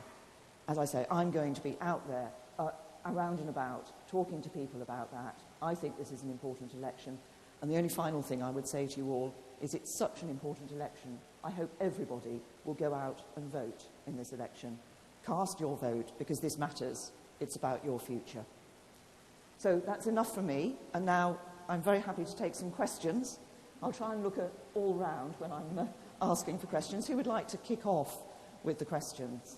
There's a hand up here. Oh, there's a microphone for you. Thank you. And I was just wondering what your reason was as to why you wouldn't be doing any live debates through the election campaign? Yes, because I'm approaching people in other ways. So I'm doing what I call traditional campaigning, which is out and about. I'll be later on today, I'm going to be knocking on doors, not in Mansfield, but somewhere else. So I'm around about the country, talking to people in workplaces, in other environments as well.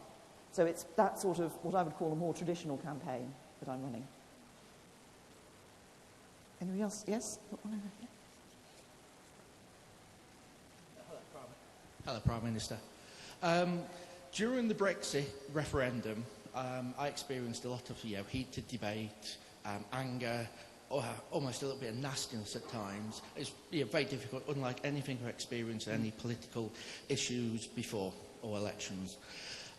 What I'd like to know from you, or you can maybe allay my fears a little bit, is that there's no plans for a second referendum after the negotiations are complete. You'd be against that?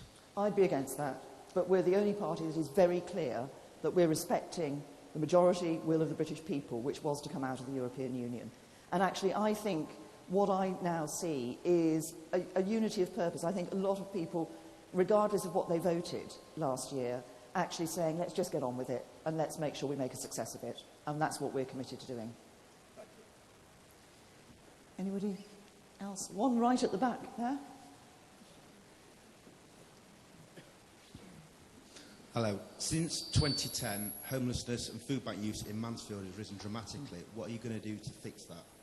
Well, first of all, to take the homelessness issue, we are, over a period of 5 years from 2015, we're committed to putting £500 million, over £500 million actually, into dealing with homelessness, but we're still looking at some further changes, particularly on issues like rough sleeping, which we need to address.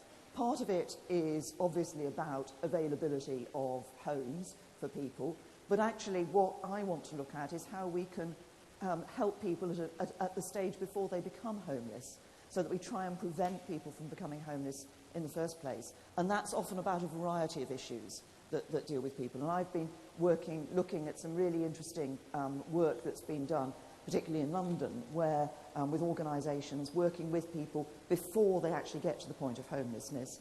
In some cases, it's about helping them with perhaps job opportunities. It's about developing skills so they have an opportunity to get a job, so they're able to provide for themselves and their family. It's a whole variety of issues that lead to this. But as I say, we're putting significant amounts of money in. Part of it for the future will be about building homes, but also part of it is about trying to deal with the other issues that lead to people finding themselves homeless in the first place. And on food banks, I mean, food banks have been with us for many years. The key, again, in relation to food banks is trying to ensure that we can deal with the causes of people having to use food banks. And there will be complex reasons. There are many reasons why people find themselves in those particular circumstances. But underpinning it is actually ensuring that we're able to see jobs being created with the good wages. I want to see higher paid jobs in the UK so that people don't find themselves in that position. Was that another hand? Yes. Good afternoon. How would you describe an aspirational person? At what sort of income level does someone fall into a category if you would class as an aspirational human being? It's not about an income level. It's about what's inside you. You've talked about trying to help people who want to be aspirational. Yes, yes. Yeah. So how would you describe that person? Who is that, who you're targeting? Well, it will be people from a whole variety of backgrounds. And that's why I say it's not about an income level. And it's not about where you're from or who your parents are or what sort of background you've come from. It's about you wanting to get on in life.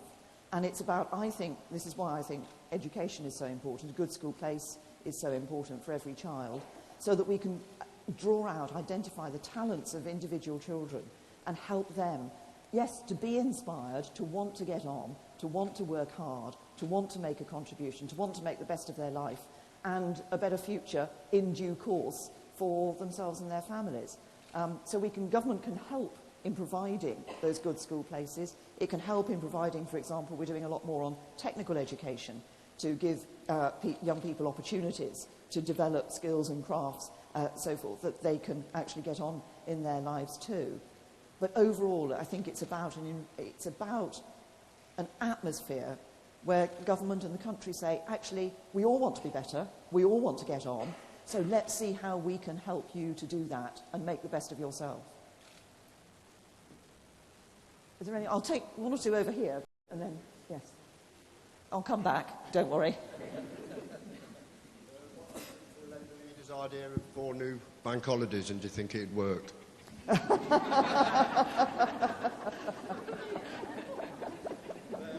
Well, look, I'm afraid I've got a different policy. I'm not about to try and create 4 new new bank holidays. I think, it's just a different. I have a different view on this, and I think there are some employers who might have some views on extra bank holidays as well. I'll take one here. There's a mic behind you. Regarding the HS2, do you think it's good to press ahead with that, or should we hold back now and put the money back into the NHS, back into schools? What's your take on that? Well, government has to balance out what it's doing. We are putting record levels of funding into the NHS and record levels of funding into schools. But we can only do that if we've got a strong economy, with businesses growing, creating the wealth that enables us to fund the NHS and schools.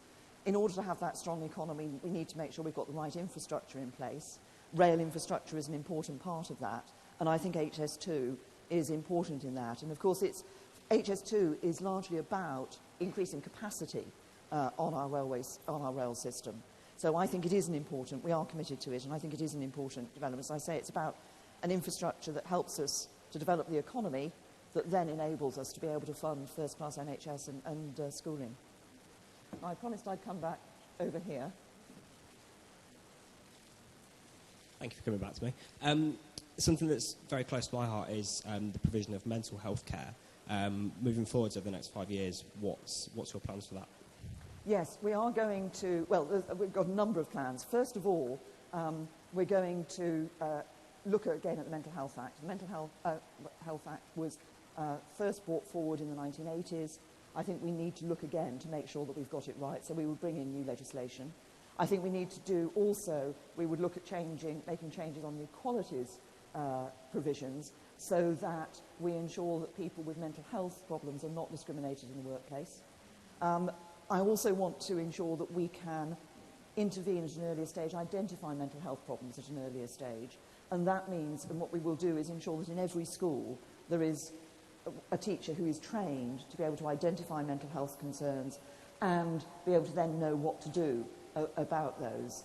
I met a young woman 2-3 months ago who had mental health problems, and she said at school nobody had really known what to do, and she'd been brought through because one teacher had sort of done her best to help her, but the teacher hadn't really known what to do. So it's important that in schools we get that training. There is more money, has been more money going in NHS terms into mental health, and we want to ensure that we're continuing to improve the facilities, and part of the legislation would be to ensure that we've legislated for the parity of esteem of mental health and physical health. It's a whole variety of things that we want to do. Now, there was a hand down here. Yes. Hi, my question would be around education. You were saying that you want every child to have access to a good education. And I was wondering how your policy of allowing schools to increase the amount of religious discrimination and also moving back to a segregated grammar system, which would obviously mean that children are separated on the basis of their ability and also their social economic background. How do you think that will increase the quality of our education system? Well, first of all, I think we can best provide a good school place for every child, that provides for the particular needs of every child by ensuring we've got quite a diverse school system. Now, you mentioned I do want to remove the legislation that says new grammar schools can't be built. I don't want to return to the old binary system that we had of grammar schools and secondary moderns. I want a much more diverse school system, so comprehensives, and grammar schools, academies, free schools, university-sponsored schools. I want to see the independent sector giving more support to schools in the state sector. And yes, we want to see more faith schools being built. But you said, if I may, that in your question, that you thought that children going to selective schools, going to grammar schools, would be about separation on the basis of ability, and I think you said socioeconomic background. That is absolutely not what it is going to be. It is essential that we have selection very often in our education system at the moment. It's selection by house price. We need to ensure that where we have that selection, that children from all backgrounds are able to go to the grammar school if they have, yes, it is about ability, but it's about ensuring you're bringing out the best in every child. And that's why having a diverse school system, I believe, is absolutely essential in order to be able to do that. I think there's a hand over here. Hiya. One of the aspects of leadership that you've not talked about so far is integrity. There's been a lot of questions to date, especially recent campaigns, about the integrity of those campaigns. What are you doing to ensure that your integrity of the campaign and all the proposals you put forward are valid, and also that of your opponents? Well, it will be up to my opponents to look at the validity of their own claims and policies that they're proposing. What do? We do a lot of work to ensure that anything that we put forward has been, anything we put forward, we'll have looked at the cost of it, we'll have looked at the deliverability of those policies. So I have a team of people who work on that. We haven't published our manifesto yet, but when we publish that manifesto, a lot of work will have gone into it to ensuring that we can deliver on those things. Because I think you're right, I think there is an issue. There's an issue, I'd say it's an issue about trust in politicians. One of the things I think is important, I mean, I was asked about the Brexit vote. I think it's important to deliver on that vote, because I think that, I hope, will start to rebuild trust in politicians. Because if all politicians do is say, no, you may have voted to leave the European Union, but we don't think you got that right, let's have a second referendum. That destroys trust in politicians. We gave people the choice. We can build trust by saying, we gave you the choice, we will now deliver for you on that choice.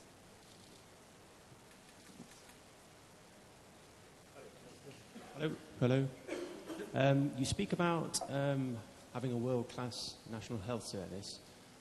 Just speaking from personal experience, my elderly father had to go to casualty recently on a Saturday evening at the Queen's Medical Centre in Nottingham, and it was absolutely horrific, waiting times, etc. Also, just general GP appointments. I'm just wondering how we would hope to fund improvements in frontline services particularly. Thank you. Yeah. Yes. Well, I mean, we're doing a number of things. I mean, what we said to the NHS was that we didn't want the politicians to tell them how they should be developing over these years through into sort of 2020. We wanted them to come up with their plan, and they did. They came up with a 5-year plan, and we've put the funding in. So there's, over that period, by the end of that period, the funding for the NHS will be £10 billion extra in real terms. So we've given them that funding, and obviously there's a lot of discussion taking place at local level as to how health services should be configured, and we believe it's right that it's for local people and clinicians to decide what is right for their particular local area. There are other things we're doing. In the budget, we put some extra money into capital to help those improvement plans at local level, and also to A&E. So a number of hospitals around the country which will get some money to help them to this is capital money, so it'll be about the buildings, but it'll be about ensuring that they can have an A&E system that properly identifies people who do need to be treated very quickly in hospital. Because often what you see in A&E is that some people will go there because they're not able to get to their GP, and you need to be able to ensure that they're getting the treatment from a GP, and those who need to be in hospital are able to be in hospital.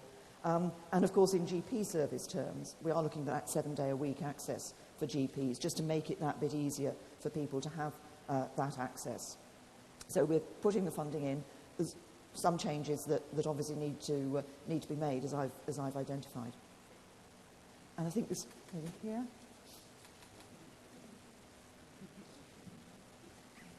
Veganism is gaining a lot of popularity now. There's lots of benefits of adopting that for your personal health and the environment.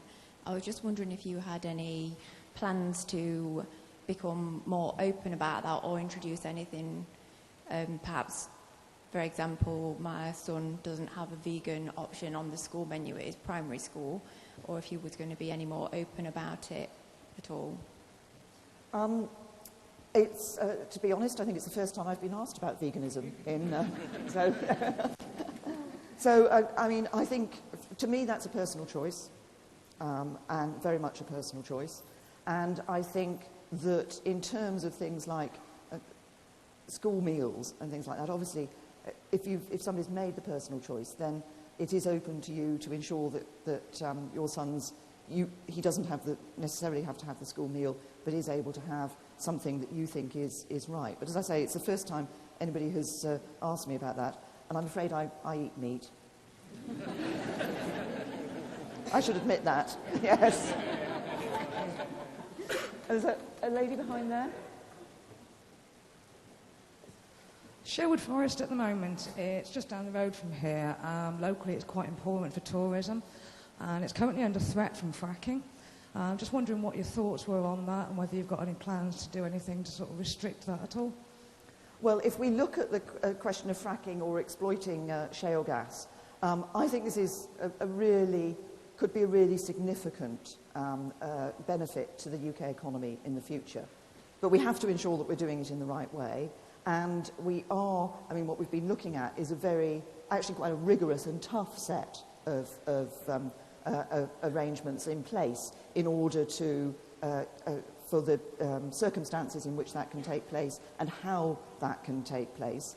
The other thing we're looking at is benefits to the local community and ensuring that local communities who do see shale gas exploitation in their exploration in their area actually get more benefit from that coming directly back into the local community.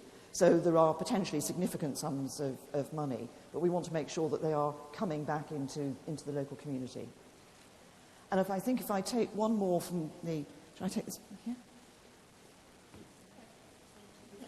I was just wondering how you represent students in the younger generation who are struggling to go to university due to lack of fees and support. Well, it has been, obviously. Going to university has changed. It's changed since I was there. But what the introduction of the fee system has enabled is a larger number of, a greater number of people, larger proportion of young people able to go into university. I think if we actually look at the figures, I know a lot of people were concerned that young people from more disadvantaged families would be less likely to go to university. Actually, the figures show they're now more likely to go to university than previously. If not, I mean, I think it's important that we're able to ensure that funding is there for the universities. And as I say, the student fee system does enable a larger number of students to go to university. And we did change the arrangements for payback, so we increased the threshold which you had to earn before you started to pay back on your loan. I think there's something else we need to do for young people as well, though, which is there has been a huge push to going to university. And for many, that is absolutely the right thing to do. But for some, actually getting into the workplace is the right thing through apprenticeships and getting that working opportunity. And I think we need to ensure that technical education is recognised and apprenticeships are recognised much more as an equal and valid route for getting into the workplace and for future careers. And so we're putting more money into technical education to ensure that we enhance the offer to young people for technical education as well. Thank you. Now, I am going to take... sorry, that was the last question, I think, Protect from Workforce, but I'm going to take some questions from the media, if you'll allow me. I think we have Channel 5 here. Do we have Channel 5? Prime Minister, Warren Ecclesford from Channel 5 News. Earlier on today, we heard the Labour Party, John McDonnell, make an announcement to say Labour will be looking to eliminate tuition fees in the next Parliament.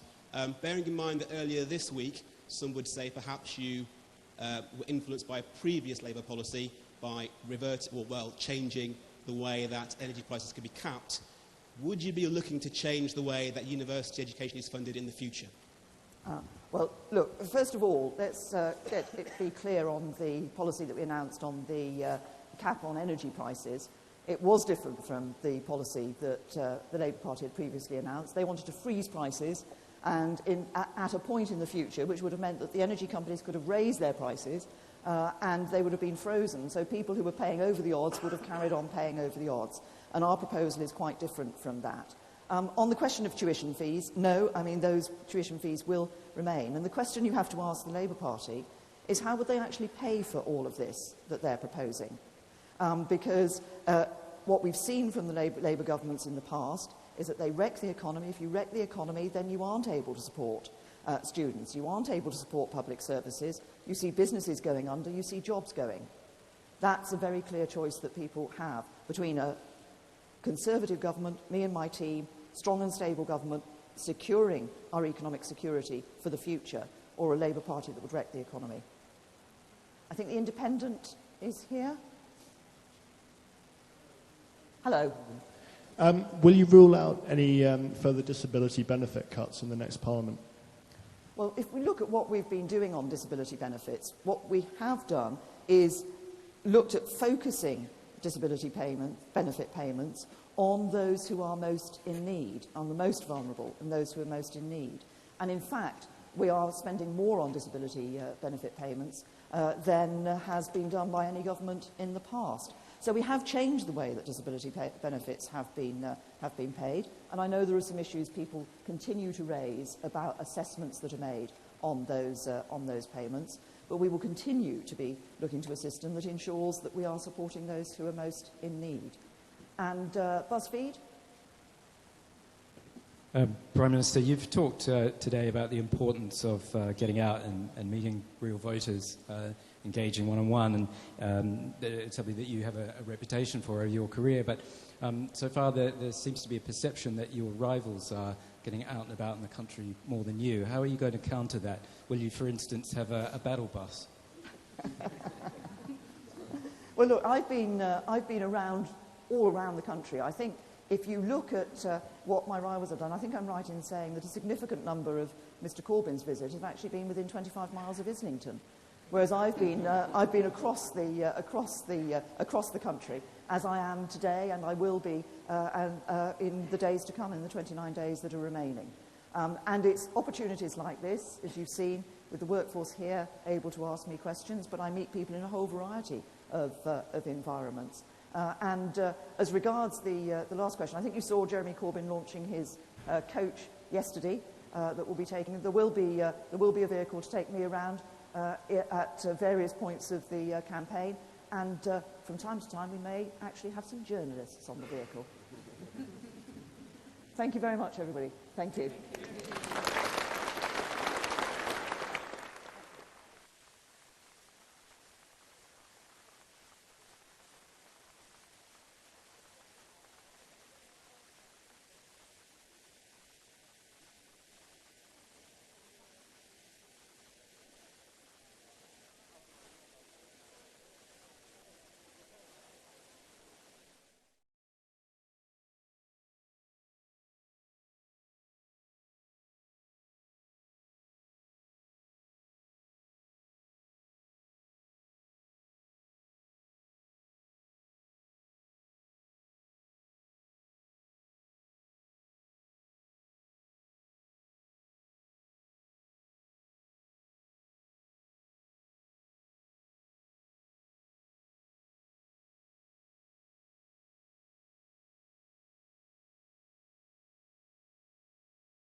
in my office and in many other places, Rachel has been so valuable in her knowledge, the breadth of her knowledge, and the imagination of her ideas on how we deal with, collectively, all the environment issues. You've got a point there about fracking. Many others have got other issues coming up here. Rachel is the kind of MP you need that thinks about all these issues in the widest sense, but always thinks of them not about herself, not about the individual, always about the good of the community as a whole. So I want to say thank you, Rachel, for everything you've done as our MP here in York. This wonderful city with all its contrasts and also the problems. This is a very, very beautiful and very, very special city. You all know that. The Minster, the streets, the community and everything else. But beautiful buildings don't necessarily give you happiness. If you're homeless, you are homeless, whether you're in front of an ancient building or not. And the crisis of housing in this country has to be addressed. Yes. It cannot be morally right that at any one night of the year there are thousands of people sleeping on the streets of our towns and cities because they've got nowhere to go. I talk to many homeless people. They've all got stories to tell. They've all had problems. There's been various disasters in their lives. But at the end of it, they are people that need our help and support. They need to be helped to get through that crisis. You don't do that if you have a housing policy that prevents councils building what is needed, that fails to regulate the private rented sector, that encourages off-plan purchases of luxury flats to be kept empty, the better to make a profit out of selling them on in the future. Surely we need a housing policy that does things in a very, very different way. And I am determined that we will get that message across in this election. This is an election about all of our futures. Rachel mentioned jobs and the economy. This town, this city, gave chocolates and sweets to me as a child. Gives chocolates to the whole country. I think chocolate should still be made here in York. And Rachel will be on the march on the 27th of May to give voice to that concern. Today we were in Leeds this morning at Leeds City College talking to students there, and Angela Rayner, our fantastic Shadow Education Secretary, and Becky Long-Bailey, our equally fantastic Business Secretary, gave an outline of what our policies are on education. Start at the bottom. Our kids need preschool places. Our kids need to be able to play and socialise together before they get to school so they understand each other and the kind of world they're in. Our primary schools, our primary school children, some come to school hungry. I want all of our schools, and it's in our policy statement, absolutely clearly, all of our schools, all our primary schools, to give a school meal to every child every day they're in school. So there's no difference between those that are eligible and those who are ineligible for free school meals in school. They all eat it together. And that is a message about the kind of world and society we want to live in. People doing things together. Our teachers and our head teachers are going through terrible traumas. The underfunding, thank you, the underfunding, I was told, somebody agreed with me here, thank you very much. I think she's a teacher.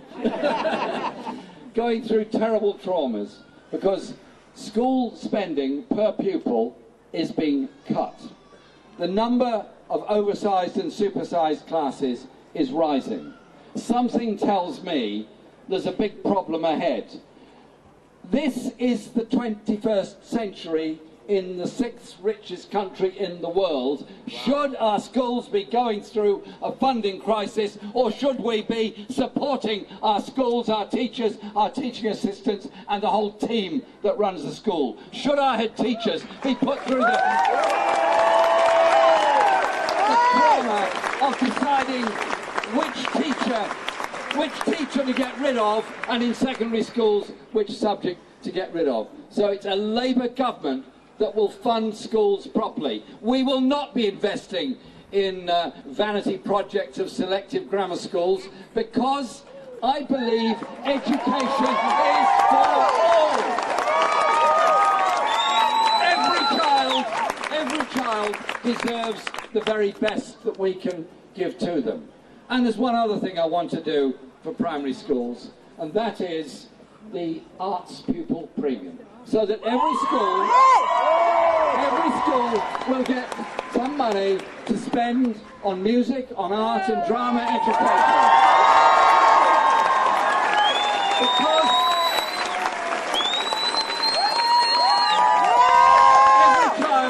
every child has abilities and imagination.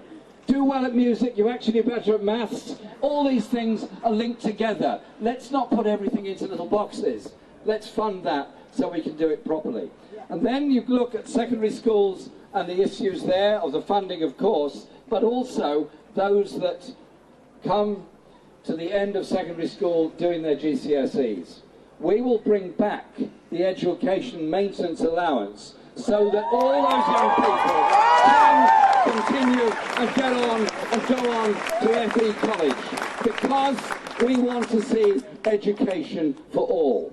And I'm going to say more about this next week when our manifesto comes out, but I'm very clear that one of the great achievements, Rachel talked about Labour governments of the past, was their investment in adult education throughout life, so that you're older, you want to change your job, you change your career, have new interests.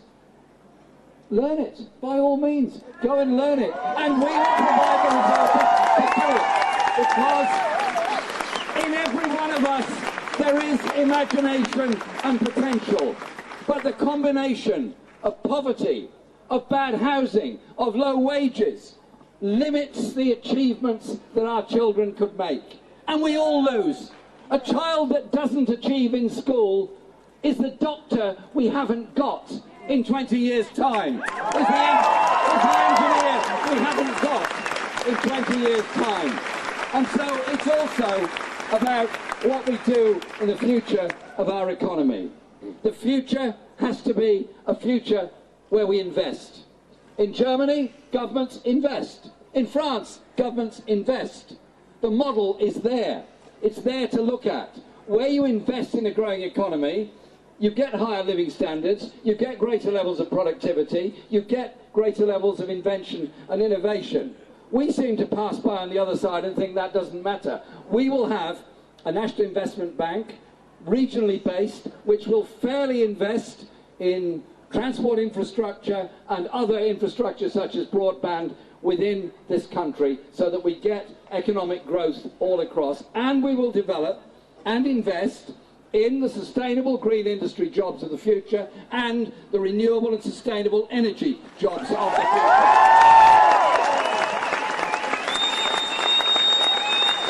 And our manifesto out next week will give you a little bit more about that. There's an awful lot more I'd like to say, but there's somebody pulling at my trouser leg at the moment. And they're doing it for a very good reason, because apparently I'm supposed to be speaking in Rotherham in the near future. So I want to just say this to you, in conclusion, if I may. I'm very proud of what Rachel's achieved as the MP in the very short time. And I'm asking you all two things. One, make sure that everybody who is eligible, you see the bell is tolling, everybody who is eligible must register to vote. Our ancestors laid down their lives that we might be able to vote. The democracy that the vote brought brought us education, brought us housing, brought us the National Health Service. Use your right to vote and make sure everybody understands it. Register to vote. And think about this for the future. Are we to be a country that glories in the Sunday Times rich list every year? Seeing their 14% increase in their wealth in 1 year. A collective wealth more than 3 times the annual budget of our National Health Service. Or are we to be a country that says everybody must be included? We are not going to pass by on the other side. No. We don't do it individually. We should not do it collectively. So we invest in housing, we invest in transport, we invest in education, we invest in a growing economy. Because that way we're investing in a future for all of us. And we would have a government that would not only do all of those things, but take its watchword on international relations as the basis of wanting peace, of wanting human rights around the world, and wanting a world that's sustainable and can last. And so you will hear lots of things. You will hear lots of things in the next 30 days of this election. But think of it this way. There are lots of us.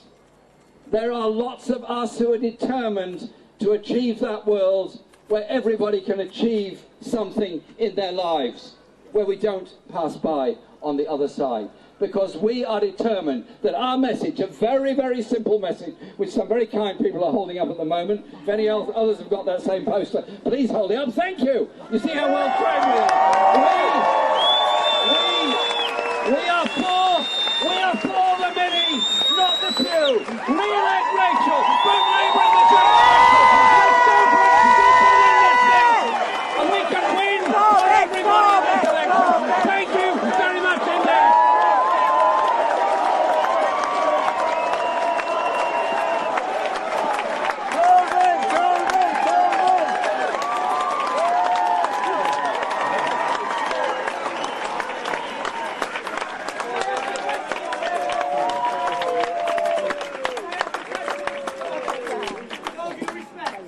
Thank you.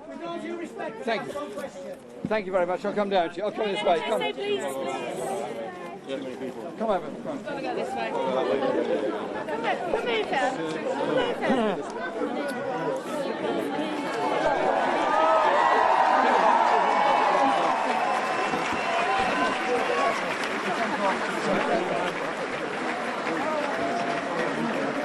I'm not here to say I know, mate.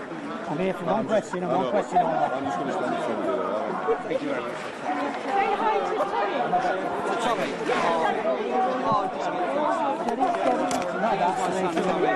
It's about getting he's a lovely boy.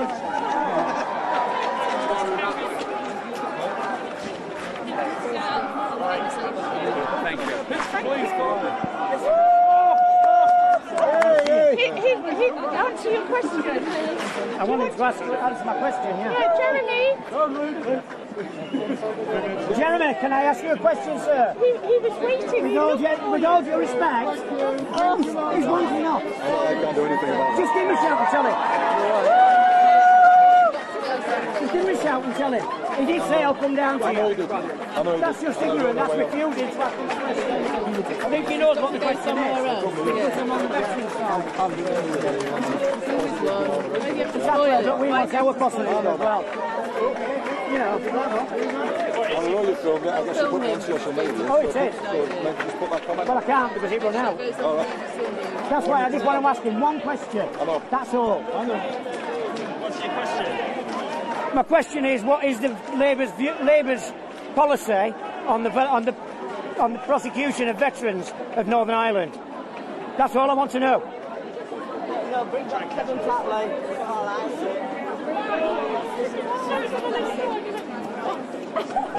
They won't let you to him. They won't let you. He said he was coming down to answer my question and has walked off. He did do that, to be fair. He said he was going to answer you. He said he was going to answer my question and he's walked off. Probably because I've got a bury on. He's a busy man. He's not too busy to take 10 seconds Catch up with one question.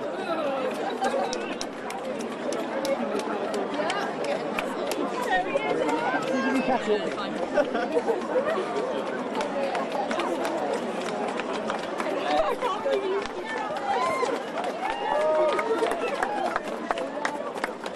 Mr. Corbyn, you said you were going to answer my question.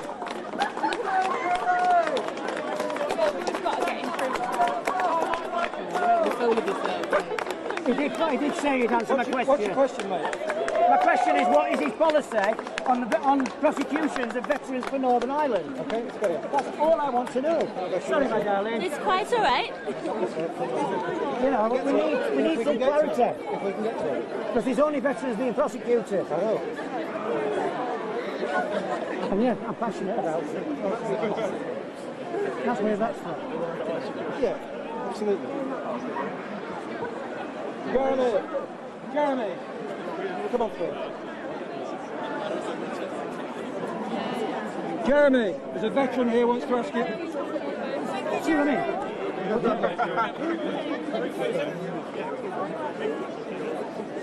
mean? You heard him say he'd come and answer my question. Right, you know this, right?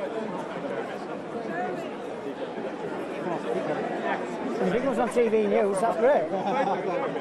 Because all I want is people to know what the Labour Are you in York? I'm in York, yeah. Bring back where? I sent 4 emails to Rachel and she's refused. She's ignored every one of them. Oh, well, I'm sure she'll get into it.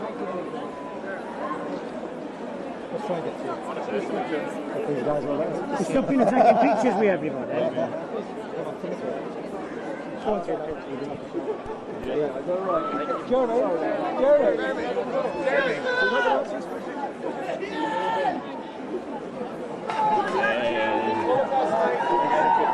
Mr. Corbyn, will you answer my question or not? What is your question, mate? What his policy is on the prosecution of veterans in Northern Ireland, from Northern Ireland. What do you think it might be?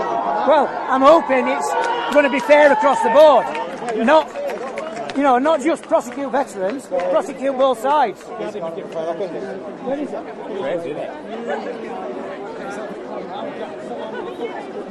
No, it's not, it's there. Excuse me, love.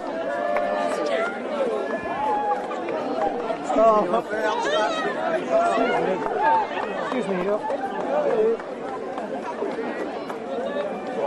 Excuse me, sorry, madam. Excuse me. Excuse me. Oh, John, you see that? Excuse me, Doc. Excuse me. Mr. Corbyn! Excuse me, Doc. Excuse me. Oh, steady. Mr. Corbyn! He's refusing to answer my question. He can't hear you, can he? He can hear me. No, he's not going to be able to stop him.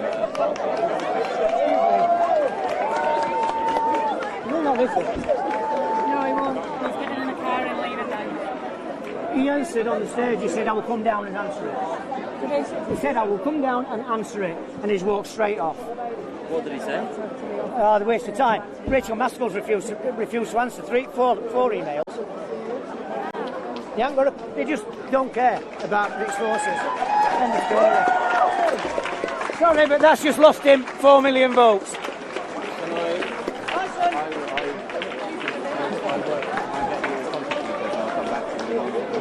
But I need a telephone conversation with him because there's only one solution to that question, and that is fairness across the board. Yeah? Yeah, my name is Bob Gray, and I need a phone call. I don't need an email, I need a phone call. Ray with an A or an AY.